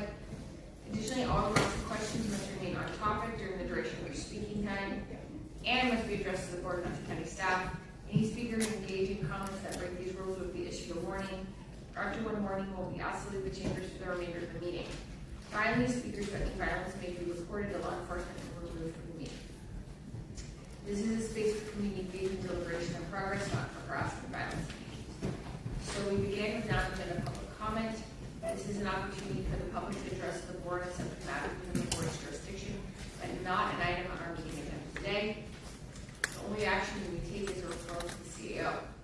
Under board rules, speakers may speak once per meeting for non-agenda public comment, either at today's general legislative session or tomorrow's IMB session, but not both. You may select which to address at your convenience. We will have 5 non-agenda speakers in person and 5 non-agenda speakers by phone at the beginning of the meeting. The first 5 speakers in person will be randomly selected. The remainder of non-agenda public comment will be heard at the closing session. Additionally, in accordance with board rules, in order to ensure timely completion of today's agenda for any discussion item with 10 or more speakers. Individuals will have 1 minute to share their opinion. Members of the public that are not English speaking need interpretation assistance receive twice the allowed time for comments. And a final reminder, audience members shall not whistle, clap, stomp, feet, or do anything that disrupts the proceedings. If you disrupt the meeting, you'll be given 1 warning, and after that warning, you disrupt the meeting again, you'll be directed to leave the chamber for the remainder of the meeting. Andrew, please call the non-agenda public. Thank you, Chair Lawson-Remer. We have 16 requests to speak on matters not listed on the agenda. 7 individuals in person and 9 requesting to speak by phone. For those that requested to speak by phone, please dial into the conference line using the instructions that were provided to you. We'll begin with the in-person speakers, and we'll now randomly select the first 5 speakers in person. All the remaining speakers will be heard at the conclusion of today's session. As your name is called, please come forward and stand on the arrows until it is your turn to speak at the podium. You will have 2 minutes to address the board, and I'll ask you to begin by stating your name for the audio record. The first 3 individuals will be Mark, Michael Brando, Cesar Javier. They'll be followed by the remaining 2 individuals, allegedly Audra and Carlos Donato. I'll call your name, please come forward.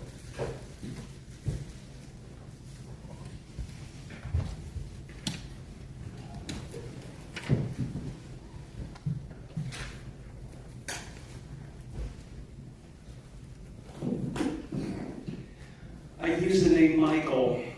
How many of you knew that county supervisor was before COVID? Be honest. We seek to. How many of you knew that county supervisor was before COVID? Be honest. We seek to. We hear a lot of things that I could take. What is just absolute fiction and saying it in a public arena that is just not factual. How do we combat that? How do we combat that? The hypocrisy. That's why I come here, because people need to keep an eye on you evildoers, and that includes you, Monica Montgomery Stepford. At 10:13, you announced a proclamation for Child Abuse Prevention Month. How evil can it get? It was this very board that hired Nick Nachione as director of Paloma. He was the director of HHS and had Wilma Wooten as his quote-unquote public health officer. And she at that time said that she was really excited about injecting babies with poison. The COVID-19 injection for babies, when all of that was based on an outrageous scam. If you can read, I suggest you take a look at this book, Jim, all of you. You too, Damon. It's called Virus Mania. There's over 1,000 footnotes in this about the scam of the last 100 years, which coalesced into the diabolical evil of what this board promoted and then tried to foist it upon babies. We do not consent. We do not comply. You will fail. You have already failed.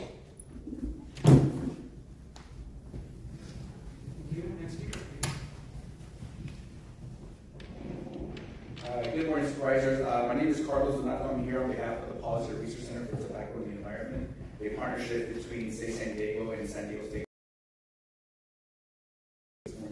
Tobacco product waste is a widespread and persistent issue across San Diego County, impacting our public spaces, neighborhoods, and natural environments. Cigarette butts and other tobacco-related litter are among most commonly discarded items, often accumulating in parks, sidewalks, beaches, and nearby schools and transit stops. Because of the small size and widespread use, these products are frequently overlooked, yet they contribute significantly to the overall litter and pollution throughout the county. One discarded tobacco product waste can easily be carried by wind, rain, or creeks, bays, and other in our oceans. These products contain toxic chemicals that can leach into soil, water, posing risk to wildlife and contribute to the environment degradation. At the Policy Research Center, we have been conducting research to better understand how tobacco product waste affects environments and the waterways through the county. As cigarette butts break down, the chemicals they contain can leach into the ground, while the plastic filters fragments into microplastics. These microplastics can persist in the environment and continue to pollute the soils and waterways. We should be glad to share we're more than happy to share any resources, educational materials, or research data that we support the county's efforts to address this issue. On a personal note, before working at the center, at the Policy Research Center, I did not think much about tobacco product waste.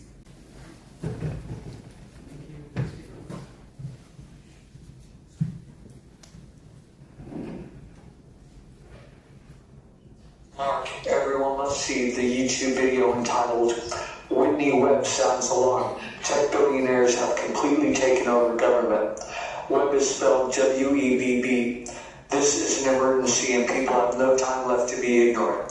Some key points are public-private partnerships have taken over the state of Ohio, effectively making the CEOs dictators who are forcing single-family homes to pay about $700 per month for electricity to power AI data centers. AI data centers are what Larry Ellison's corporation, Oracle, needs to store all of your data to control every facet of your life, as he says at 25 minutes in this World Government Summit in the YouTube video entitled Algocracy, Government for the New World Order. Also see these YouTube video titles. Oracle CEO Larry Ellison in 2024 about AI surveillance. Oracle is genuinely far scarier than BlackRock. The agenda, their vision, your future, 2020 people's electricity rates. The end game for corporations to enslave us all forever is happening now, and only we the people can quickly share these videos with each other and peacefully stop this. This board will do nothing to help, and we will not get another chance. So, I've got about 15 seconds left. Here are some of the Larry Ellison videos that I was citing. These are YouTube video titles where he says straight out that he just needs all the country's data, everything on us, to control the country completely.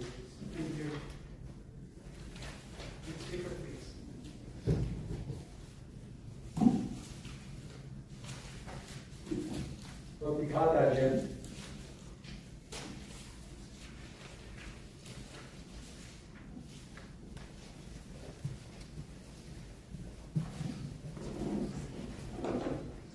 Cesar Burita. Ma'am Monica, Steve, you failed us.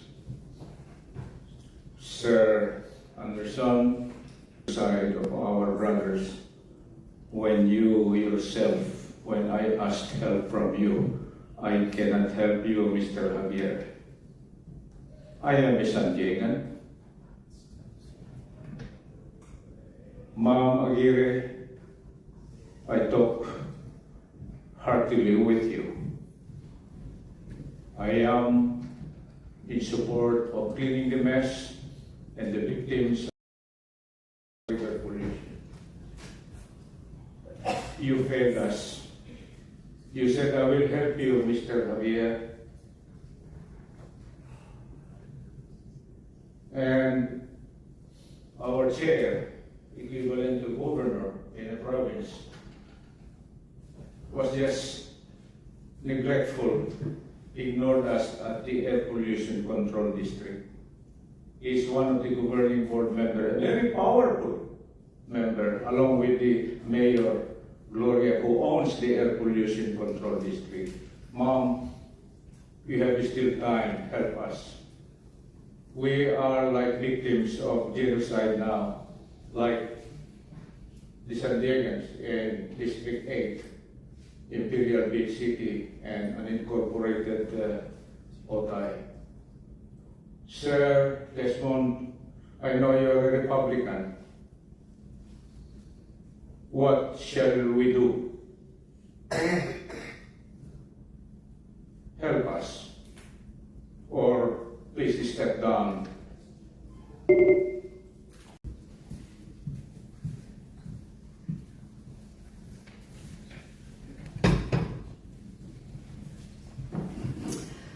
The hypocrisy of the Paloma and Manic Monica to come in here and give a proclamation to your child trafficking network for Child Prevention Awareness Month, right? It's so interesting because you guys engage in that Michael set the stage perfectly. You don't like the lies, Monica, but you guys sit up here and do that. That was an inversion of the truth. Malika and Zaya Robinson are a clear fact of that.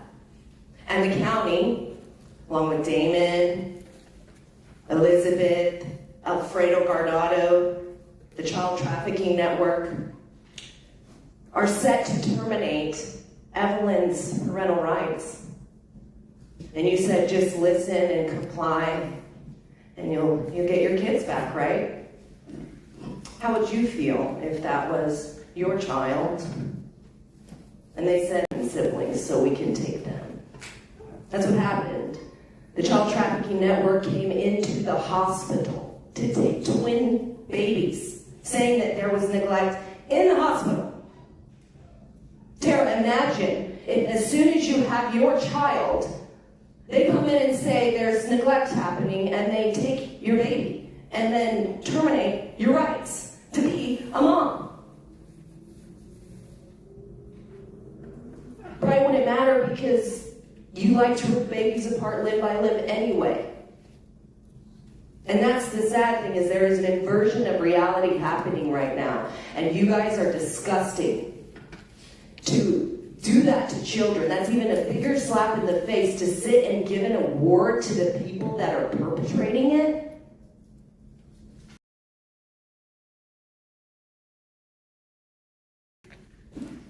We'll now hear from those that requested to speak by phone. Again, in accordance with the board's rules, we'll be hearing from the first 5 callers. The remaining callers will be heard at the conclusion.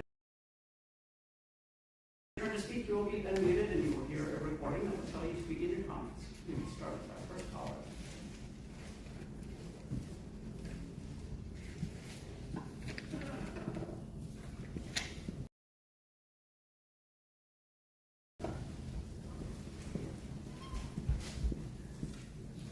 First caller. Okay, I'm here. Can you hear me? I hope you can hear me. Yes, yes. Okay, understood. Okay, wow. Okay, the things you guys of government to continue, unbelievable. Every name that was just run off for those volunteer awards was getting paid a whole hell of a lot of money while they just trade off for an award. Disgusting. Just another reminder of the abusive relationship that is government. These volunteers got a little recognition while you guys rake in hundreds of thousands per year, and while they work for free. Essentially, volunteer service, a glorified term for slave labor. And I want to remind the people of my beautiful county, this county board still doesn't work for you. They continue working for the global agendas designed to keep us all on that perpetual hamster wheel straight to tax deals. And there's a pattern, the ceremonies, the proclamations, awards, just enough to keep the people believing the illusion that everything is fine. Well, it's not. Reminder, genocides happen by government. Environmental racism, right here. Child Abuse Awareness Month, abuse is happening everywhere. Black women-led program. What's a woman, Monica? Can you define a woman? Every single one of your proclamations is hypocrisy. Paloma, you could care less about the TJ River issue. Those crocodile tears that you couldn't even produce on Fox 5, that interview, is such a crock. And by the way, the issues with the TJ River continue to be addressed. Keyword, continue, and they will continue, because when you actually look deeper, when people discover the real thorough investigation of what's going on, they'll see a pattern, a 40-year pattern. Everyone allowing these problems to continue gets paid. Imagine that, getting paid not to solve a problem. That's government. And the only reason they're getting away with it is because people have been trained not to talk about politics or religion, taboo topics. That's not accidental. That's all by design to keep people from coming together and exposing the racket. Government. They don't. Thank you. We'll hear from the next caller.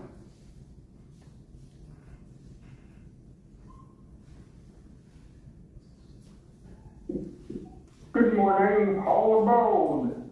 Hope you're listening to the invitation. You need patience.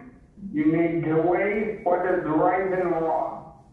Voice of San Diego is suing the county to force the release of whistleblower complaints against the former county contractor.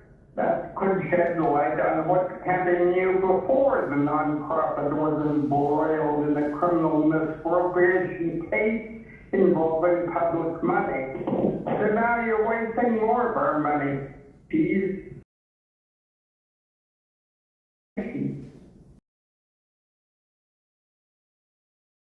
The DA mentions the documents in court, but the county refuses to release or even redact.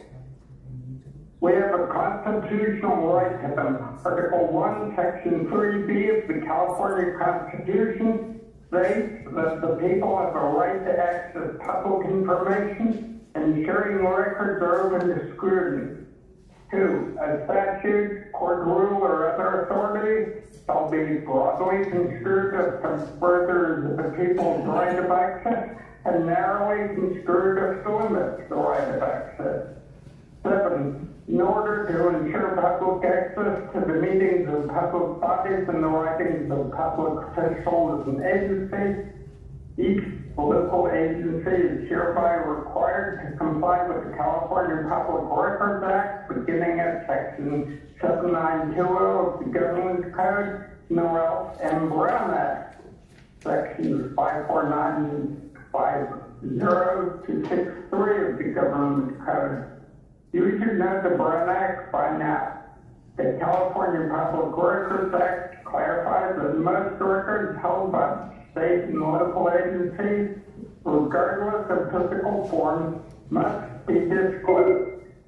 That is, writing containing information relating to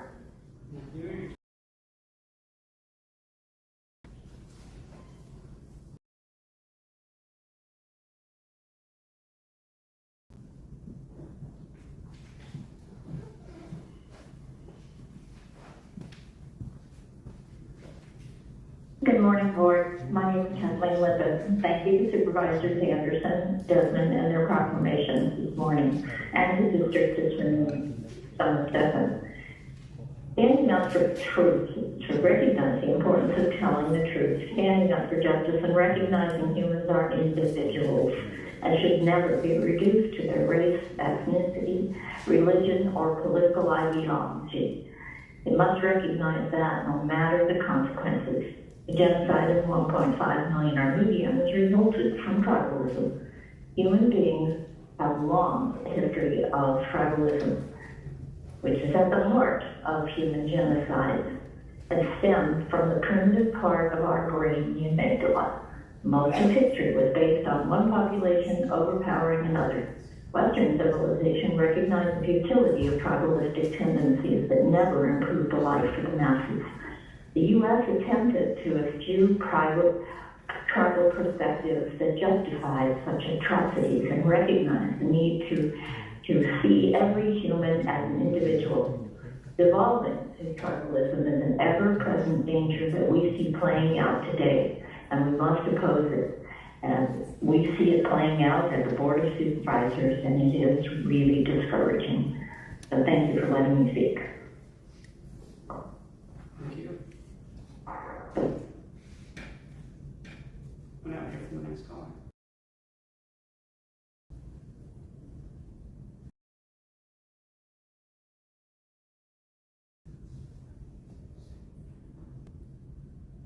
Barbara Gordon.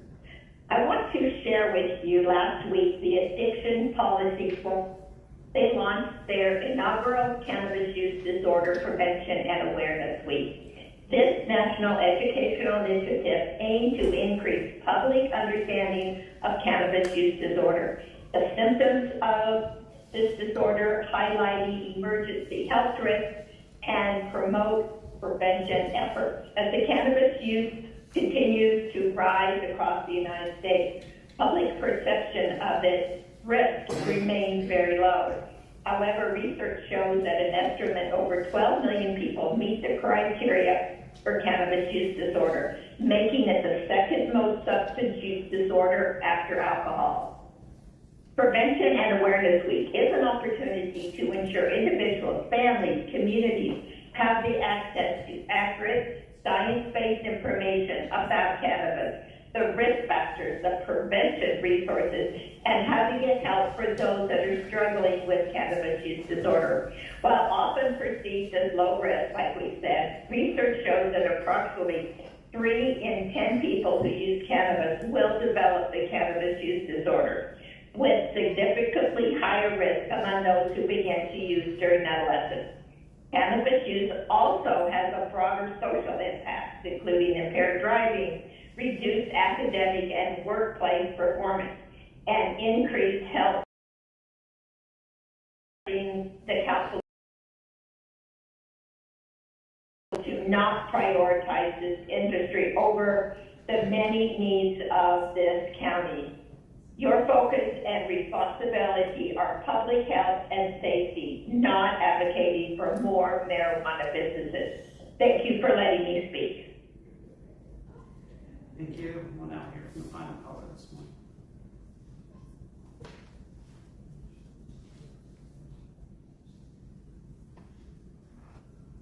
A truth addressing rampant county corruption as always. First, KPBS owes myself and Mary Davis credit for doing the original public records request into Manuela's overpriced oath event and Harris invite-only State of the County event. We did those PRAs and went public, not KPBS. So I'll give them as much credit as they gave us. None. Manuela's oath of office used gifted funds from major corporations via an obscure account called the Special Events Trust Fund. Supervisor offices received over $100,000 in secret gifted payments since 2024. Nora 2.0 Manuela at least $33,000, Joel at least $27,000, and Tara at least $42,000. Joel spent over $11,000 on mailers for the 2024 election. Tara spent tens of thousands on a closed to the public State of the County event at the San Diego Natural History Museum, $6,000 for teleprompters, $7,000 for brochures, and $10,000 for catering. SDNU secured raises after donating $5,000 to Tara's office. Otay landfill developer David Witt said, Tara asked if I would fund the dinner at her State of the County, as the county did not have the funds to feed the union. And her staff to file publicly posted notices disclosing the gift until 2023. Many reports were over a year late with no details on spending. By the entire board, supervisors obviously know this threshold. Tara Joel Manuela declined interview requests because this private money shuffling of hidden trust accounts to benefit private campaign coffers and union events via spending that never comes before the public is definitely a misuse of taxpayer funds, and this corrupt board knows this and was hoping we'd never find out. It's time to start filing claims and audit requests, because anyone who doesn't think we can see change, reminder, Helen's gone, Boo's gone, Nathan's gone, Nora's gone, Mashion's gone, Bertman's gone, Claudia Silva's gone, David Smith's gone, DAS is gone. Even Manuela got scared into compliance on finally paying her years overdue property tax bills. No corrupt county bums allowed. You are all going to fall. It is a matter of time. We're just getting started. Thank you, and Chair Lawson-Raymond. That concludes the request for non-agenda public communication this morning. Again, all the remaining speakers will be heard at the conclusion of today's session. Okay, thank you all so much. The next item on our agenda is the approval of the minutes and statements of proceedings for our sessions on March 24th and 25th, and the minutes for concurrent special district meeting of the County of San Diego Redevelopment Successor Agency of January 28th. Is there a motion to approve the minutes? Second. A motion and a second. Please vote.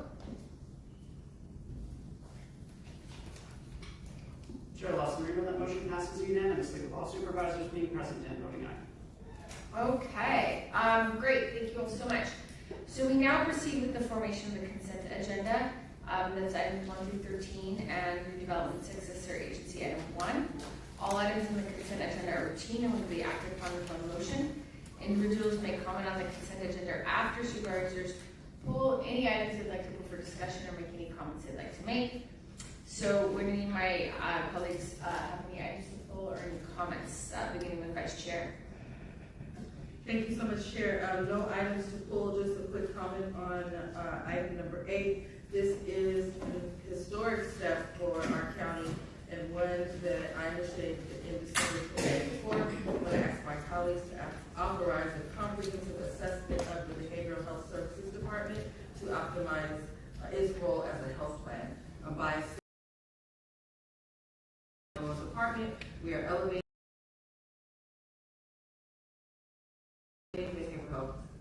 level of importance it has always deserved. It recognizes that mental health and substance use treatment are core public services, and certainly at the end of the work, it is the foundation. With this structure in place, we can continue building a more responsive, integrated, and effective behavioral health system. I'm proud of the work that brought us here. Thankful to staff for all of your work in this, and I'm supportive of this ordinance as an important step toward for our county. That I will move to the consent agenda. Thank you. Okay, thank you so much. We have a motion on the floor. Chairperson Aguirre. To remove by Okay, thank you very much. Supervisor Anderson? Nothing at this time, thank you. Okay, Supervisor Desmond? Good question. I might have missed it. Did we move items 5? Yes, so actually the CAO before the agenda was finalized and moved item. Okay. So it'll be the first discussion. Okay, I did see that. And then, does it also, I have a comment to make, but are we also including the redevelopment item in consent? Yeah. I just want to make a comment, I don't have it in the full, on item 10, this is to enhance traffic safety.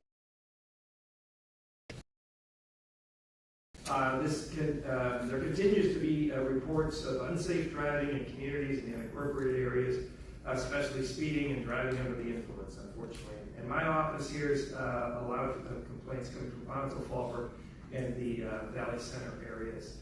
This item just establishes a clear county support for any legislation that increases California Highway Patrol presence for the unincorporated county.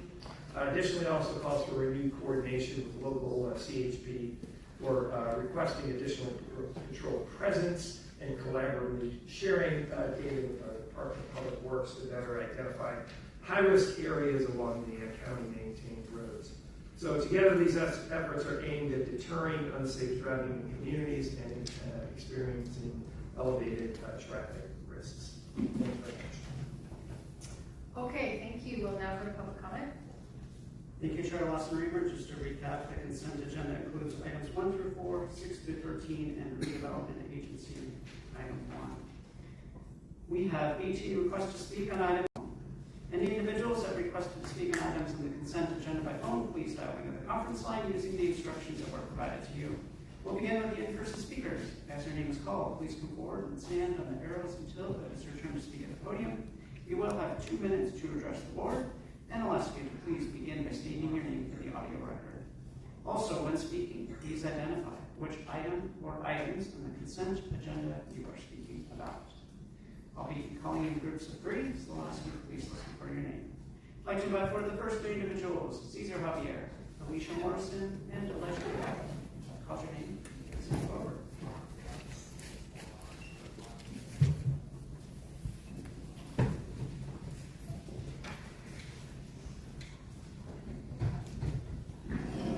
Cesar and Burita. For 5 years now, we have been consistently joining you, thinking along with you, and acting on ourselves to help ourselves, so you may help us. Doesn't reflect the this very hour.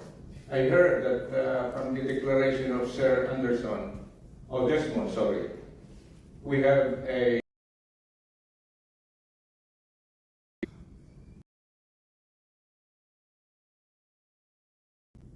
no, you do not touch that unless it's a crisis.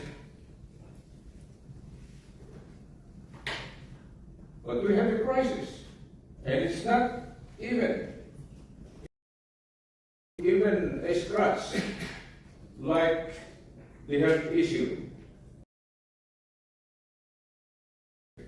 People are sick and dying. Is that not a crisis, sir? Ma'am? Ms. James? Sir Anderson? Item 1. Yes, competitive procurement, please. Number 2, use of fund for what is this landscape, and 3, use of fund not to renew military equipment. Why do we need to renew or make a modernized military equipment? Come to think of it, our enemies, unseen enemy, air pollution, environmental hazards. Oh, never mind, that's Madam Steve. Never mind, we are immune from the force of law. Few more years, you're out. Bye, San Diegans. Thank you. Next speaker,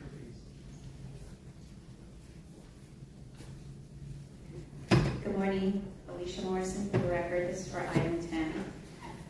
Thank you very much, Supervisor Desmond, for bringing this important item today. But I would also like this to extend to include the unincorporated area of Lincoln Acres in District 1. We too have excessive speeding on our streets in our community, which falls under the jurisdiction of the CHP.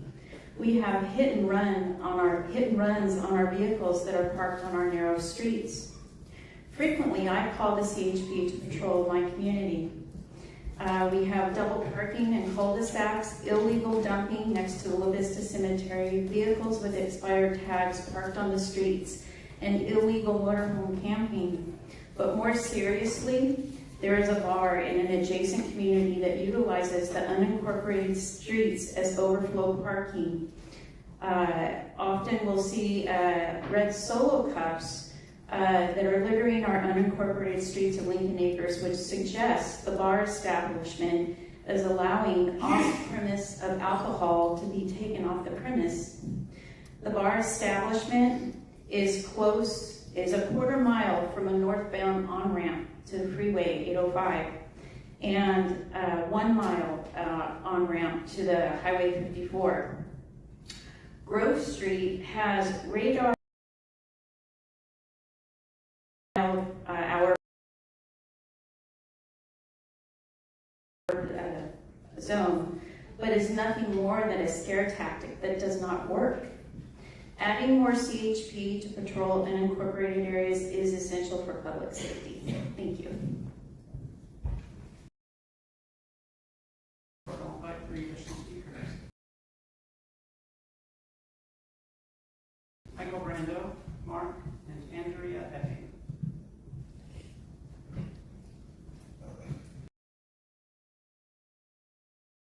It's crazy. Number 4, district attorney. No, the RICO enterprise ringleader does not deserve to have any kind of military equipment or have any connection to that in any way. When she is a child abduction unit, she goes and abducts children and is working to put people in all these Prop 36 diversion programs. It's cool though, right? Makes you guys a lot of money. And now let's go to the behavioral health. So it's crazy when psychopaths literally traumatize people and then they say you have a behavioral health issue. But it's okay, we have a program for you, right? I mean, imagine being a child and these adults come and they're like, we're going to take you from your parents, and you're screaming and crying going, no, I want to go home, and they're like, no, listen, we're going to have to change your behavior, okay? And if you don't capitulate, we're going to go ahead and put you on some psychotropic drugs and different things because we need you guys to behave yourself. Okay, you can't be upset that your parents can no longer see you every day. You're just going to have to deal with it. And if you don't deal with it in the manner that we select, well, we'll just further put you into the program and maybe into one of those psychiatric units, right? It's so cool to see the Kids for Cash for Kids network just run rampant, right? So, I mean, how cool is it to watch this come down the pike when it was like, the county's gonna need 19,500 behavioral health workers. That's pretty crazy, right? And then we have these ambulances that actually drug people. They give them ketamine and Versed, something a little up their nose so that they pass out, and then they rape them, right? And then they put them in jail, and they're like, listen, we're going to put you in solitary confinement, and we're going to put you in detox. We're not going to do any drug tests because we can't show people the drugs that we're giving you. But we're also just going to Prop 36 you to just keep you in the flow. Psychopaths. Next speaker, please. Call your name, please come forward.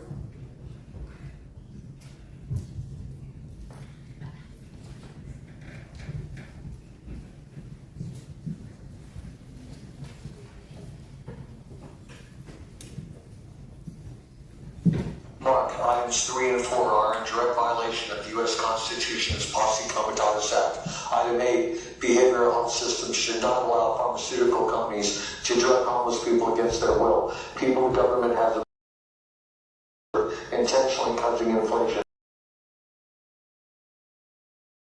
which is bankrupting our country right now. Bankrupting and drugging homeless people without tax dollars is pure evil. Item 12, SANDAG is usurping congressional powers to unconstitutionally control our border as a mega region. Note to Joel Anderson, our border committee. Highest authority Rosa Koire explains this global totalitarian United Nations Agenda 21 coup on our government in Union, where you have Reasons Mega Region Scam and this YouTube video title at 23 minutes. Our Southern California Mega Region breaks jurisdictional boundaries by combining us with Mexico. Governor Newsom is the young global leader for the World Economic Forum, and Joel will be rubber stamping UN Agenda 21 policies, which are being implemented globally now, as most people do not even know this board of supervisors or SANDAG exist. So, I have about 50 seconds left, and I want to point out that, here, that's an extension of the last one. Here's the Rosa Koire video. You actually want to see part 2 at 23 minutes if you want to see the mega regions. The SANDAG, and to a certain degree this board, more SANDAG. And there are members of the board here that are on SANDAG. Or will be, if Joel gets on there. And Rosa Koire talks a lot about this. I don't have time. I have 15 seconds. But you guys need to see part 2 of this at 23 minutes. You really need to see at least the first and second part. It's the United Nations, Agenda 21 take over our country. It's real, and she's certified in a court.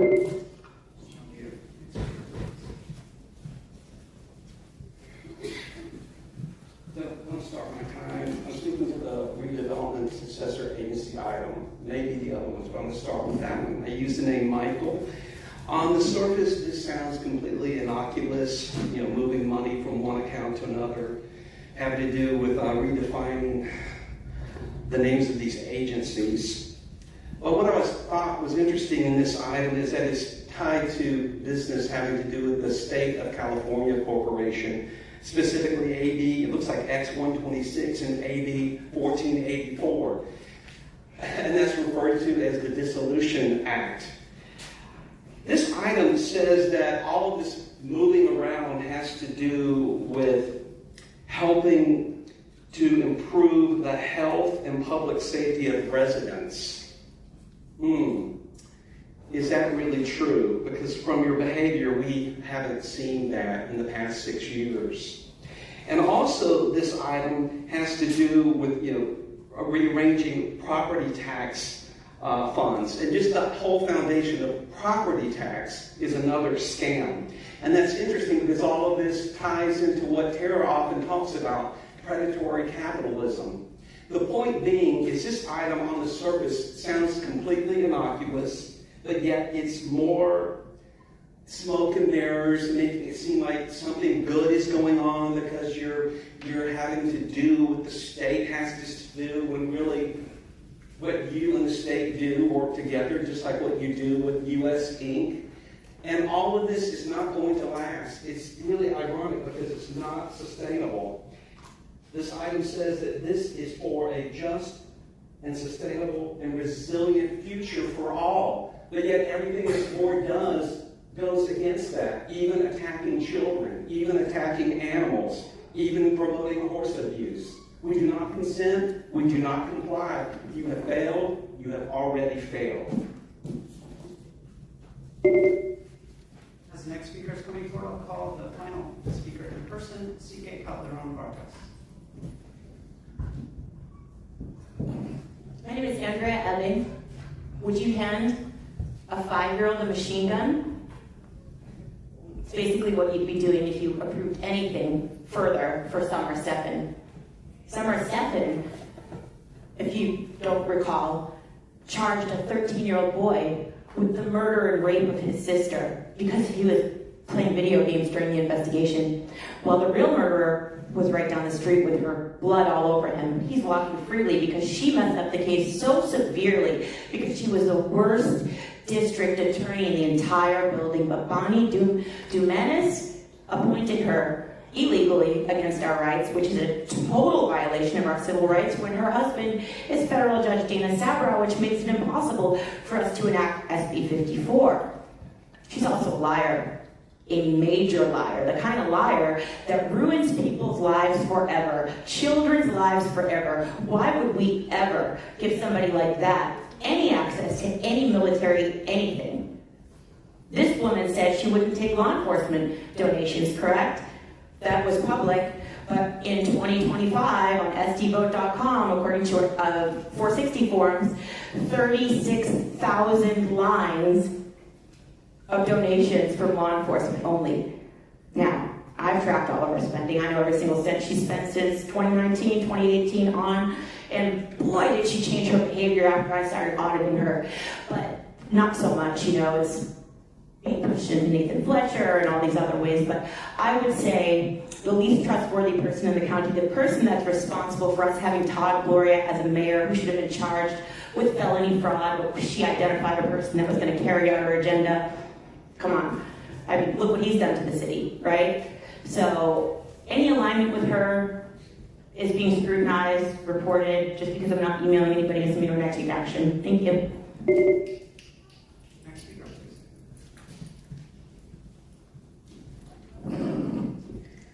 Good morning, members of the board. My name is Sique Calderon Vargas. I'm here to speak on item 3. I am here on behalf of the San Diego LGBT Community Center. We appreciate the board's commitment to transparency through this process. However, we want to respectfully raise a concern. The militarization of our sheriff's office has a real impact on our most vulnerable community members, including LGBTQ+ people, immigrants, and communities of color. For many of them, armored vehicles, drones, and heavy weapons do not feel like safety. They feel like a threat, and that fear leads people to avoid calling for help when they need it most. We kindly ask that as you renew this policy, you prioritize strong civil rights protections and meaningful community oversight. True public safety is built on trust. Thank you for your time. Thank you. We'll now hear from those that requested to speak by phone. When it is your turn to speak, you will be unmuted and you'll hear a recording that will tell you to begin your comments. We will start with our first caller.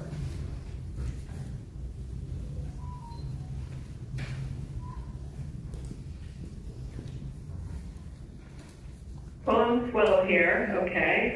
Let's see if we can start my time because I'm not ready to speak.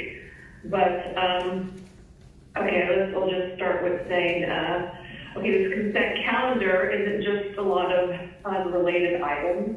Again, it's a pattern of expanding departments, increasing salaries, and layering more bureaucracy onto systems that are already struggling to serve the public effectively.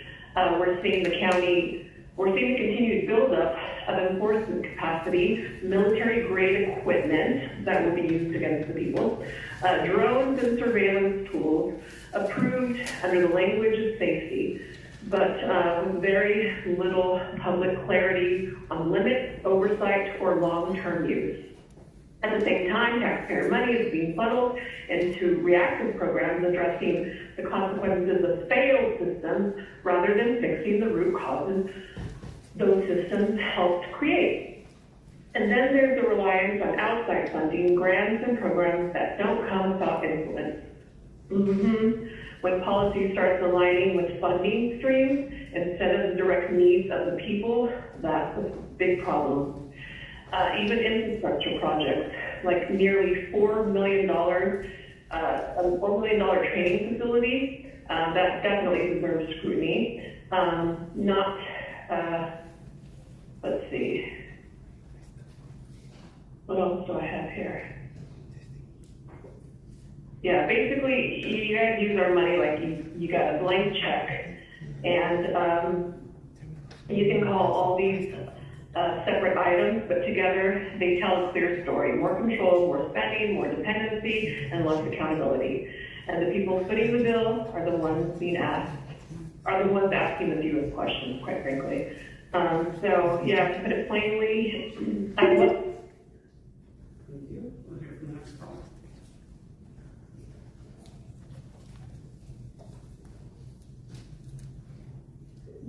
Although, number 11, it's unacceptable, the compensation ordinance amendment. Why is the chief people officer getting a substantial salary reduction? He or she designs and implements programs to build workforce resilience and enhance leadership within the county. Things that are highly needed in these times of financial and social stress, especially for county leadership. Number 8, the BHS junk. A government employee to set up behavioral health services as a new department and not worth the extra costs, including adjustments to governance, organizational alignment, staffing, training, and medical and resource deployment. BHS uses many of the same resources as a hospital. BHS and other medical services belong in the same organization. Doing this may also end up denying full support to the people who need Medi-Cal and CalFresh. I urge you to reject this scheme. 4, the new DA policy needs to set a dollar limit on acquiring new equipment without board approval. It is their tax money the DA is using. In the report, we need to know what the original cost they bought and uses of military equipment are, like the sheriff's report. We need an update before this is approved. Transparency. Why do we need a list without critical information? What's good of it? Thank you. Hear from the next caller.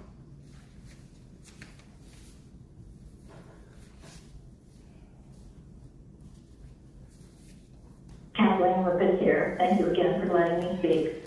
Item 6, authorize acceptance of funding to refugee health programs and apply for additional funding opportunities. Will this board also look for opportunities to help its own residents with inadequate, unaffordable, or no health care funding available to them? Item 7, authorize acceptance of funding to address STD infections and apply for future funding opportunities. Does this board recognize that the risk of contracting STDs increases precipitously when under the influence of alcohol, marijuana, and other drugs? This is yet another reason to emphasize primary prevention strategies over harm reduction. The board should be lobbying also the state to stop releasing sexually violent offenders into unincorporated communities or any other community for that matter. Item 10, enhance traffic safety in unincorporated communities through increased CHP coordination. Do not make the CHP's job more difficult by considering adding consumption lounges in the backcountry. And last, modernizing the San Diego County Charter to strengthen transparency, accountability, and independent oversight. If this isn't verbal linguistics, I don't know what is. This is the opposite of what that item is. And please, don't let the Javier's health continue to be destroyed. Kicking this can down the road speaks volumes about your failure to protect the most vulnerable. This is an easy fix.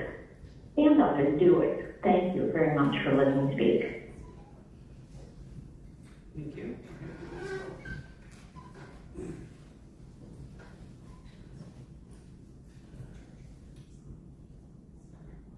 Hi, my name is Madison, and I'm speaking on item 10. Our backcountry roads often dark and have limited emergency response access. Strengthening enforcement and prevention in these areas is critical.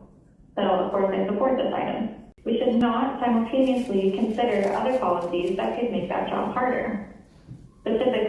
adding marijuana storefronts and consumption lounges in backcountry areas would move us in the wrong direction. These are places where people would be consuming intoxicating products and then getting behind the wheel on rural roads, often with long distances to travel and few transportation alternatives. Unlike alcohol, we still do not have a reliable, practical way to measure marijuana impairment at the roadside. That puts law enforcement, including CHP, in a very difficult position. We are asking them to keep roads safe without giving them the tools they need to consistently identify impairment of marijuana-related driving. Expanding access to mind-altering drugs increases the likelihood of impaired driving. If we are serious about improving traffic safety, then all of our policies need to align with that goal. Please support efforts that strengthen road safety and avoid adding new risks that will make enforcement more difficult and our roads less safe. Thank you. Thank you. We'll now hear from the next caller.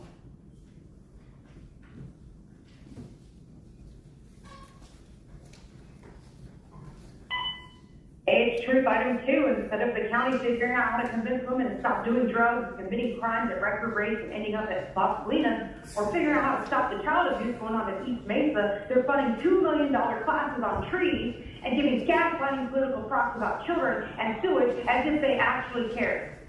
Item 6, there's no doubt that there's rampant fraud within both the Refugee Health Assessment Program and the Refugee Health Promotion Project, which alleged community providers have contracts for these programs. If they find a concerning mental health screening, what do they do with that refugee? Who pays for all the further medical evaluations and treatments? This all needs a Nick Shirley-esque deep dive. I know you guys hear that. Item 8, the fact that this team turned behavioral health, aka profiting off pill pushing, into a separate billion-dollar organization thrown into consent is proof of the county's nefarious intentions. Item 10, good on Jim putting forward a future overdue traffic safety strategy and trying to get the state to invest in more CHP officers. Probably not going to happen, but I support it. Item 11, no to achieve people officers are getting paid up to $255,000 a year. Manuel is anti-people enough as it is. No to changing Sandra Chavez's Day to Farm Workers Day just because Sandra supported ICE and Dolores Huerta as a promiscuous fraudster. I support not naming any day after communists and instead changing it to John Adams Day since he supported freedom for all American citizens. And no to a $1,000 a month taxpayer-funded allowance for each supervisor to drive a car when they should be walking as part of their crazy climate cold action plan. Item 12, no to Joel as an alternate on the Sandbag Borders and Regional Planning Committee. Not only is he proven to be as corrupt as Tara and Noella, but also like them, he doesn't even pay attention. But Tara picking Joel says everything anyone could ever want to know about the two parties that both helped to make this a disgusting, toxic, vomit-inducing political theater show held in that gaslight torture chambers, well-funded by corrupt unions and put on by the board of wannabe dictators. And for what reason is meeting an hour later than usual to Tara Manuela White? Thank you. We'll now hear from the next caller.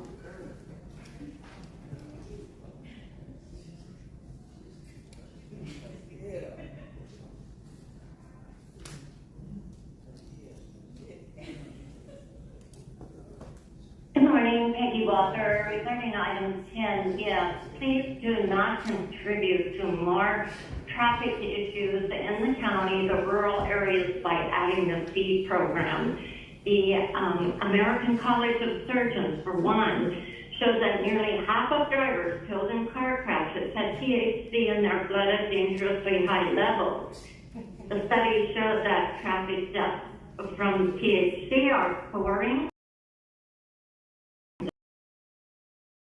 Not slow the trend, but escalates it, and has called for stronger anti-drug driving campaigns. We do not need more drivers under the influence of THC in our rural areas. I hope you will consider this. This is a serious, ongoing public health concern, driving under the influence. And it's not only drivers and crash fatalities, it's injuries to victims and others who are victims of those driving under the influence of marijuana. Please, no more marijuana businesses in our rural areas. Thank you. Thank you. Here for the next call.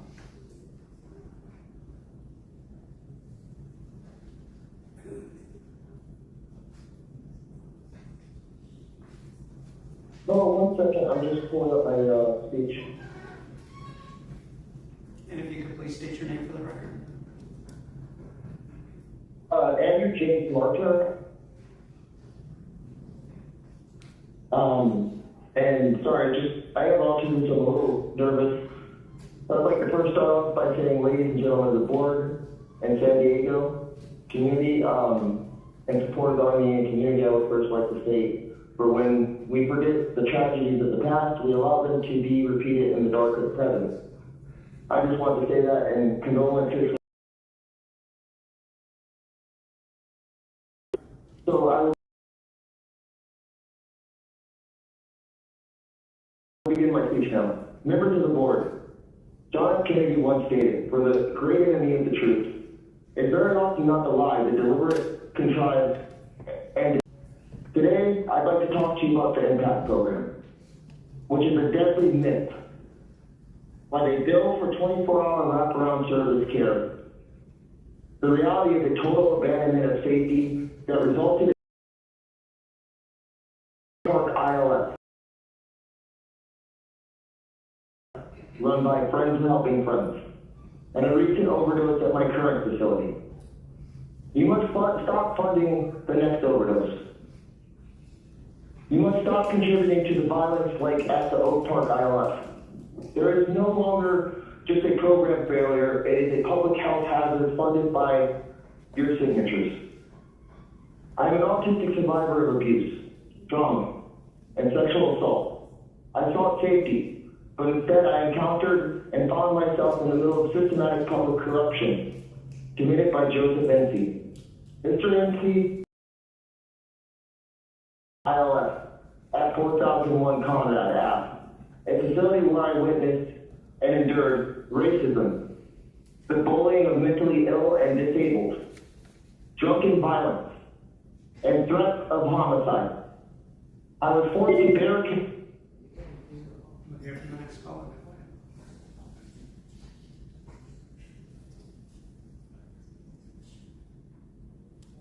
Henry here. Hey, what we're going to do with all this corruption going on in the county, we got to hire Nick Shirley to figure out all the graft and the backroom deals and stuff.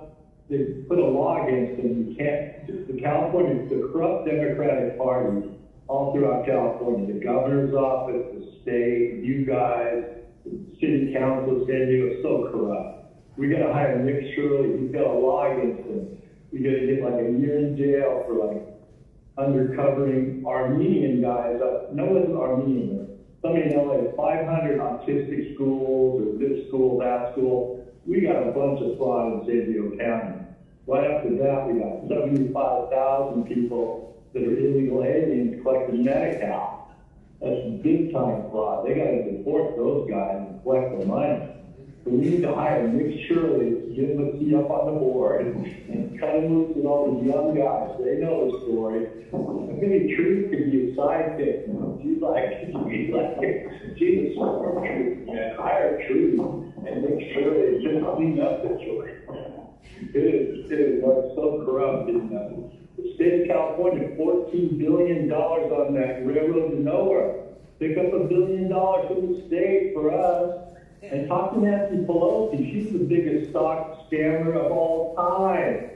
Why don't you guys get some tips from Nancy to increase the pension benefits or something? Go to Nancy. She's the most corrupt stock trader of all time. 10 times better than Warren Buffett. Insider Nancy, man.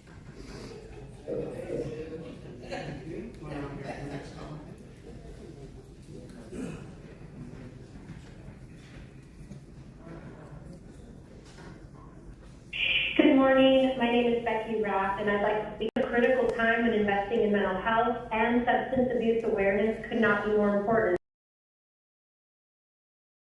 Serious public health challenges that we face. Families across our county are dealing with addiction, mental health crisis, and the ripple effects of both. This includes marijuana, especially as products become more potent and more widely available. The expansion of the marijuana industry has increased.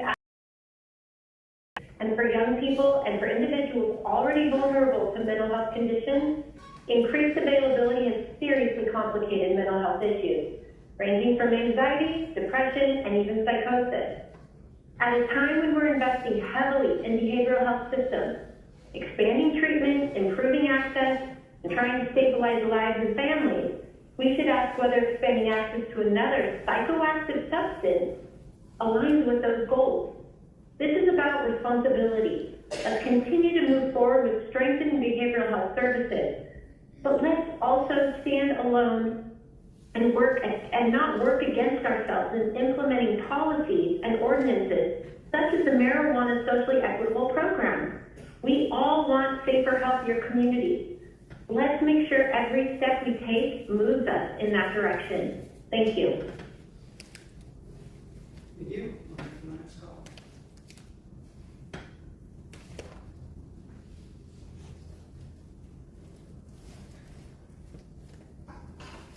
Curiosity, that application error, that should discourage me from thinking I could talk or not?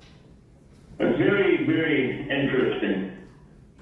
But let's go ahead and talk about your stupid ass agenda topics because you want to be like Hitler, apparently. Right? So let's go ahead and go with this. On the consent calendar, routine items bundled for one motion approval, including public safety contracts. Yada, yada, yada. Training center, who cares? Also continued from the 24th, yeah, that's true.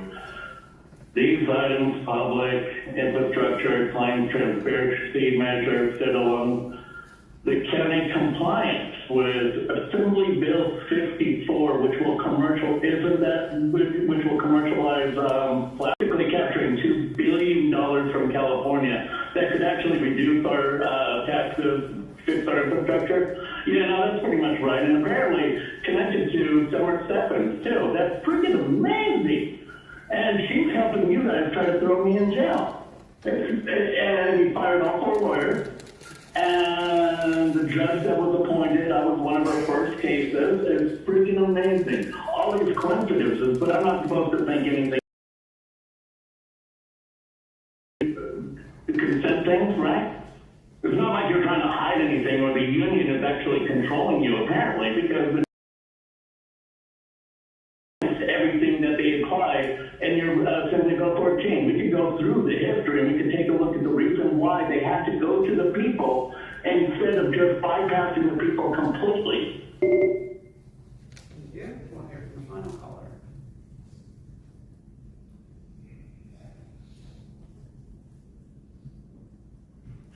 Pam, let's see. Shall we do number 8 first? Note to the San Diego County Psychiatric Institution. What happens after discharge? I'll quote Hotel California. Programs you receive can check out anytime but can never leave.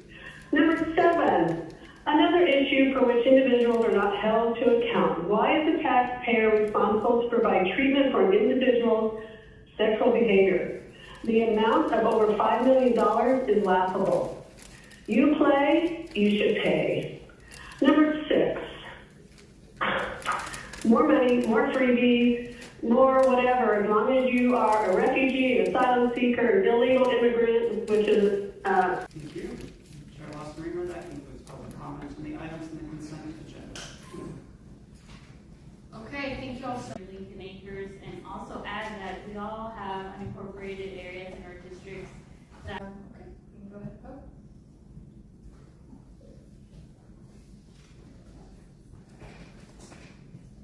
Chair Lost-Reamer, that motion passes unanimously. All supervisors team present and voting.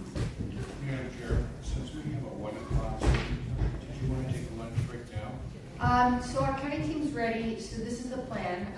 We want to do item 5, hopefully before lunch. I think the estimate based on number of speakers is going to be about 25 minutes. And then we'll take a lunch and we'll come back around 1:10. So we can get through item 5 before the next item, so we can kind of stay in order. Okay.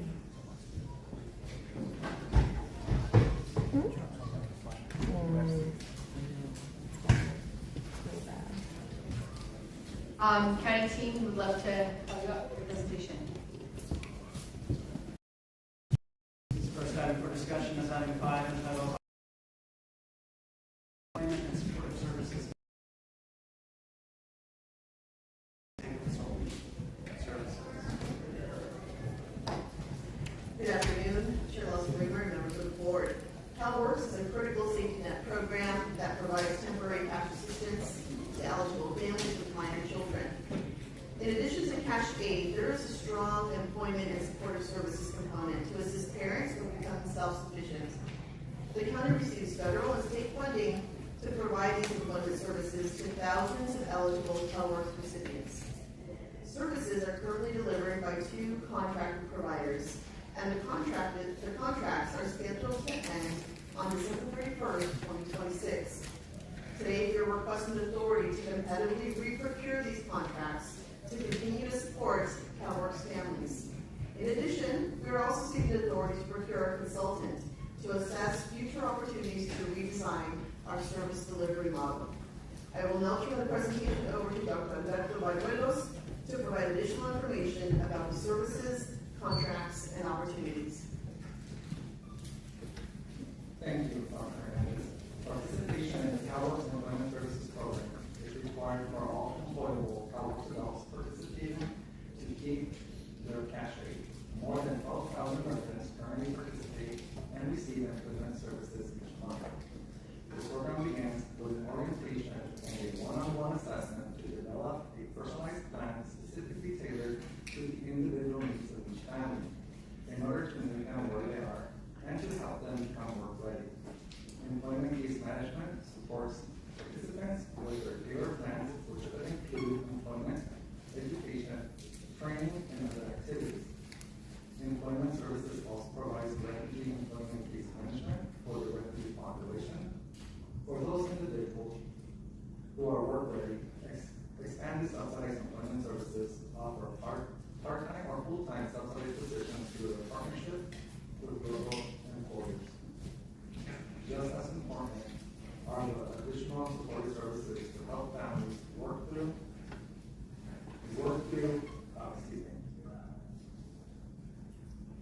Just as important are the additional supportive services to help families work through and remove any existing barriers to obtain education and or job. Support include subsidized childcare, housing families facing housing instability or homelessness, eviction prevention, and family stabilization such as utility assistance. Additional support may cover transportation, college textbooks, uniforms, and similar needs. Services also include specialized assistance for individuals with learning disabilities. While some recipients are excused or exempt from CalWorks employment services, they may participate on a voluntary basis to support their self-sufficiency. California counties have discretion on how to administer this program to meet local needs. Since 1998, CalWorks employment services in San Diego County have been partly outsourced to contractors, and by 2010, they became fully outsourced. Currently, services are delivered through 2 contracted providers at multiple sites across the county. Current providers have extensive experience in delivering employment services and are able to respond and adapt quickly to program and funding changes. The contracts in place now were last procured in 2018, and they will expire on December 31st, 2026. To measure success, the state has defined metrics for CalWorks employment services that are recorded on accountability dashboard. The county consistently surpasses statewide benchmarks in the county. For example,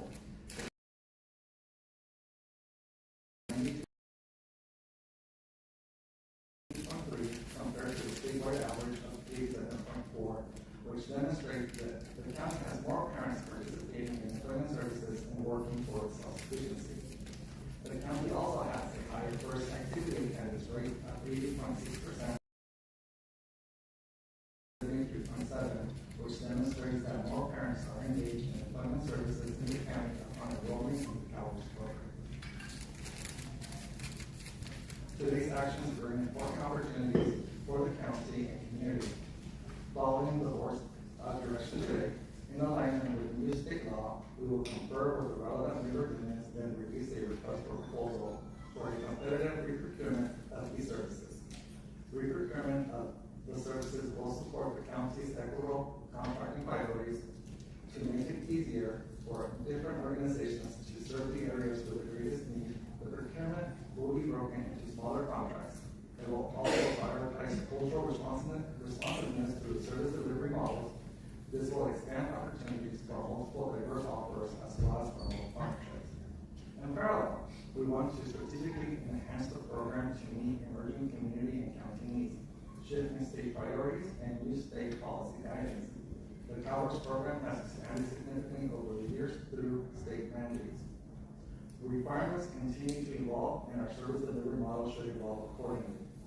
In addition to the contract for employment and supportive services, staff will solicit consultant services to conduct a comprehensive assessment of the current CalWORKS employment services structure. The goal of the assessment is to propose data-driven enhancements for future service delivery. In 2027, staff will report back to the board with the consultant's findings and opportunities for policy consideration, which may include bringing some services in-house, offering programs in a different way, and other options. The consultant's recommendations will provide a proposed timeline to maximize operational efficiencies and impact to the people we serve without disruption. Today's action requests the board to authorize the director of Department of Purchasing and Contracting to issue a competitive solicitation for CalWORKS employment services, and upon successful negotiations and determination of fair and reasonable price, award one or more contracts for an initial term of 1 year and 4 one-year options and up to an additional 6 months. Authorize the director of the Department of Purchasing and Contracting to issue a competitive solicitation for consulting services to conduct an assessment of the CalWORKS employment and supportive services program compliance, including an analysis of potential in-house model for service delivery. Chair and members of the board, this completes our presentation, and we're available to answer questions.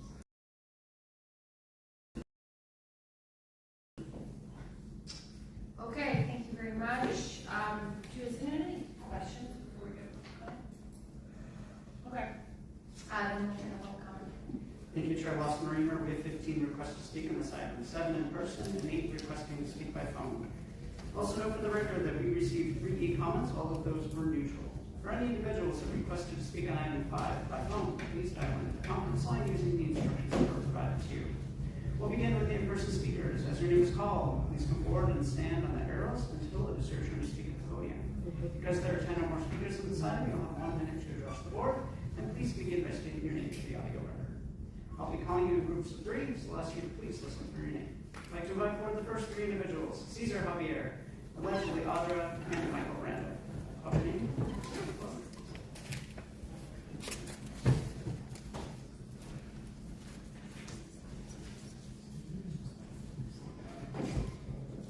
Cesar and Purita. San Diegans procured a worker by election, Mr. Elo Rivera, who is aspiring to be the mayor of the city of San Diego. We have to procure competitively, meaning selection of a group of people or individual person, if only to deliver what our Constitution has already engraved. I hope Madam Rimer has understood what I said in my humble English. You were with the Air Pollution Control District, one of the senior members, including the mayor, whose qualification as the possession of big scissor and white ribbon and smiling like Mona Lisa. We do not procure those kind of higher form of animals. I'm sorry, respectfully. Thank you. Thank you.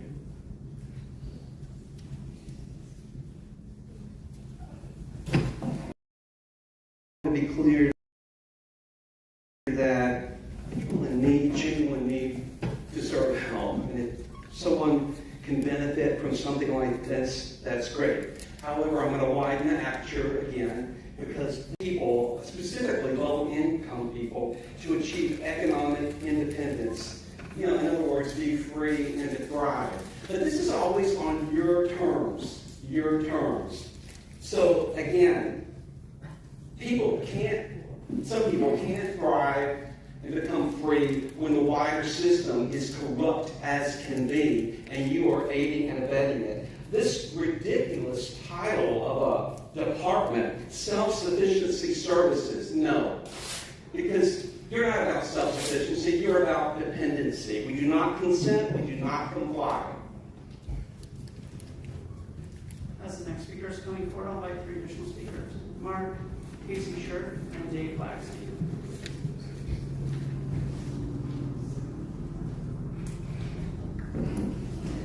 Oh my gosh, Elizabeth, are you on your way out? It says interim. Interesting. That'll be interesting to watch you go. Poke you out like a chin here.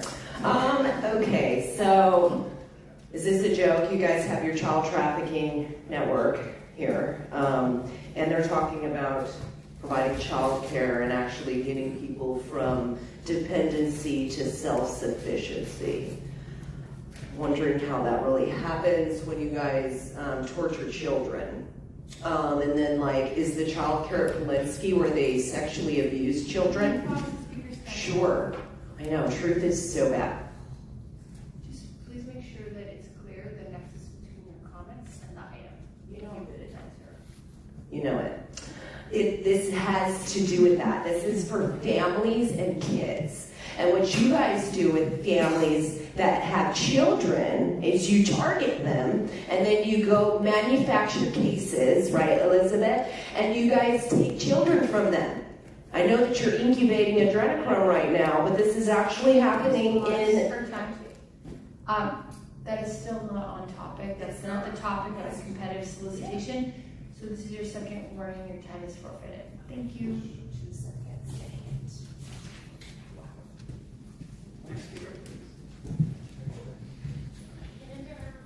Hello, good morning. My name is Casey Shirk. I am an SCIU 221 member and a Human Services Specialist for 2 years. I urge you to vote yes on item 5. In my position, I have determined eligibility for hundreds of CalWorks cases where I have fielded my clients' righteous frustration about issues from their answering their phones and incorrectly placing sanctions. PCG and EQUIS has been unreliable in handling these programs. This leaves our clients in a horrible situation. PCG and EQUIS fail to respond to clients timely, leading to a delay or discontinuance of benefits. Our clients are then left without the ability to pay their bills. Workers are left with only one option: continue calling PCG and EQUIS. With nothing left for us to do, workers take on that frustration too, and it creates more work later as we have to reopen cases left unresolved a month later. These consequences lead to employee burnout and stress. I urge you to consider taking these programs in-house. County employees. Thank you. Since the next speaker is coming forward, I'll invite the final speaker in person, Andrea Hay.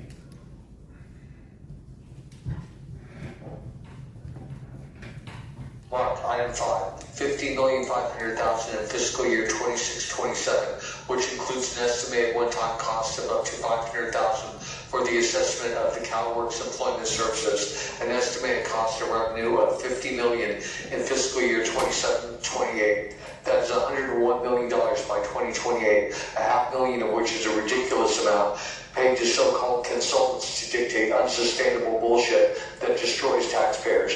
$400 million East Corp can 3D print 9,867 409 square foot homes. That is enough to house almost every homeless person in San Diego County. In the room, these homes could cover. Okay, reminder, this needs to be on topic. Okay, This is your first warning. Right, no, okay, great. I am on topic because specifically this agenda item, stop my time. You didn't stop me. We did stop it while I was talking. Well, the you time didn't. is not stopped while you were talking. I have a right under 54954 3C to critique omissions. Okay, your time is services should be used. That's not the topic. No, the topic is. The topic is the competitive solicitation. And I'm saying that there should, that I don't want. Your time has expired, please leave the podium.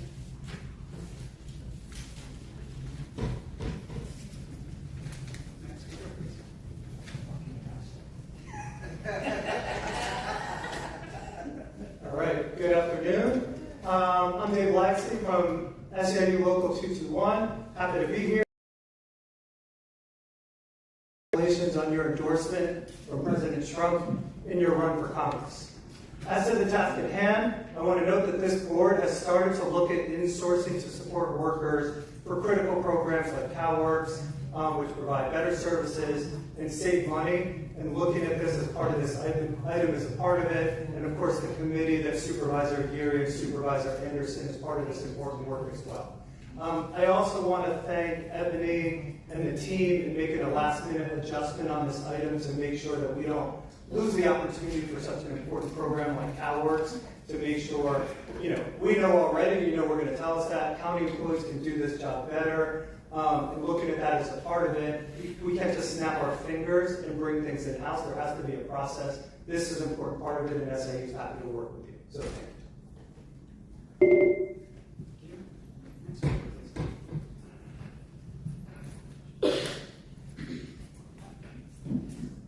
I'm Andrea Ebbing, and I just want to know who will oversee that process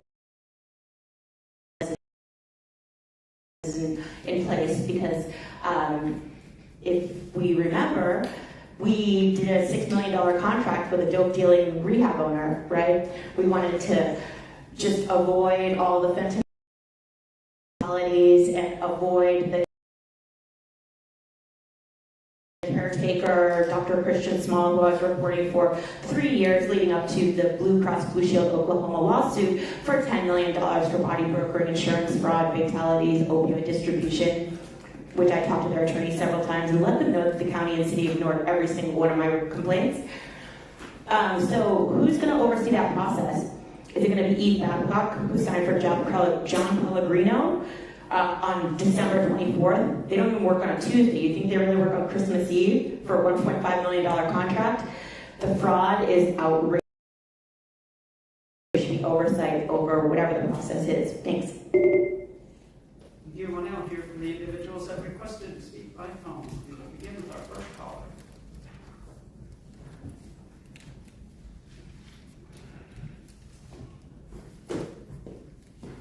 Also, two of the funding sources are federal and state allocation of revenue. Since both of those people, federal and state, are broke, I would count on all of the funding when you need it. And another source of funding is Refugee Support Services federal funding. Do not count on the Fed giving money to refugees. I don't think that's in the cards, frankly. And we should know how much the one-time realignment is and the room where it will come. Money's tight. Many of the programs here look good. It's probably some kind of advertisement, ad biz. County does that all the time. Thank you. The next caller.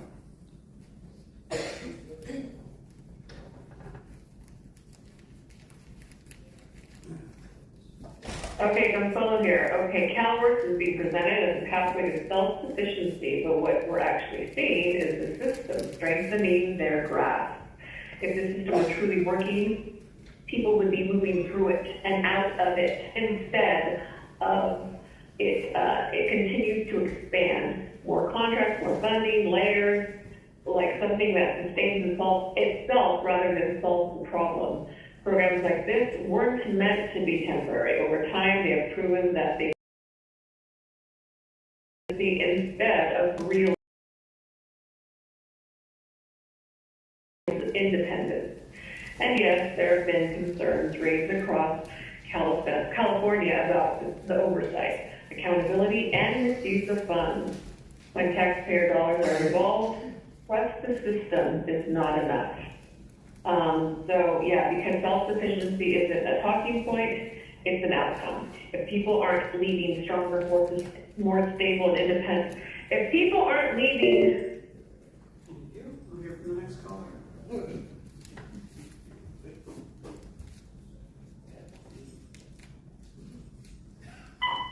Hey, Truth, I appreciate the compliments and fiery comments today. I can't wait to work with Nick Shirley to uncover the fraud going on within the county social safety net that basically only benefits illegal aliens, not San Diego-based American citizens.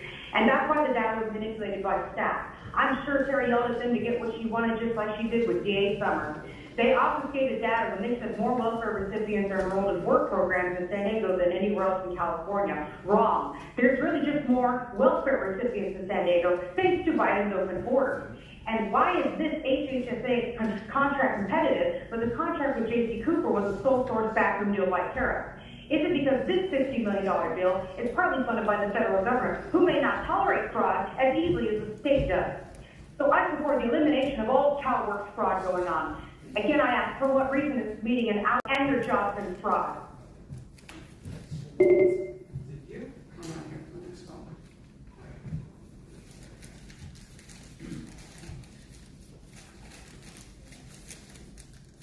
Gambler here, you know, I recognize you actually do pay attention to what I have to say, but there's one slight problem with that. You don't have a funding source. Unless if you're planning on replacing the workers on these projects that have been deported with the illegal, legal, whatever you want to go ahead and say, migrants that are getting our funds and forcing them to go ahead and work at a lower rate. I mean, it's just going to cut costs for them. It's not going to save us anything, right? We're going to basically foot the bill to build these projects now. No, it's quite amazing the fact that you refuse to acknowledge Julian Brown's technology, which would bring $2 billion and could fund all these stupid projects that you have. But no, you want to go ahead and give that technology because Monica supports suppressing black voices in order to get rich, right? I mean, that's flat out what it is. Julian Brown came up with the technology.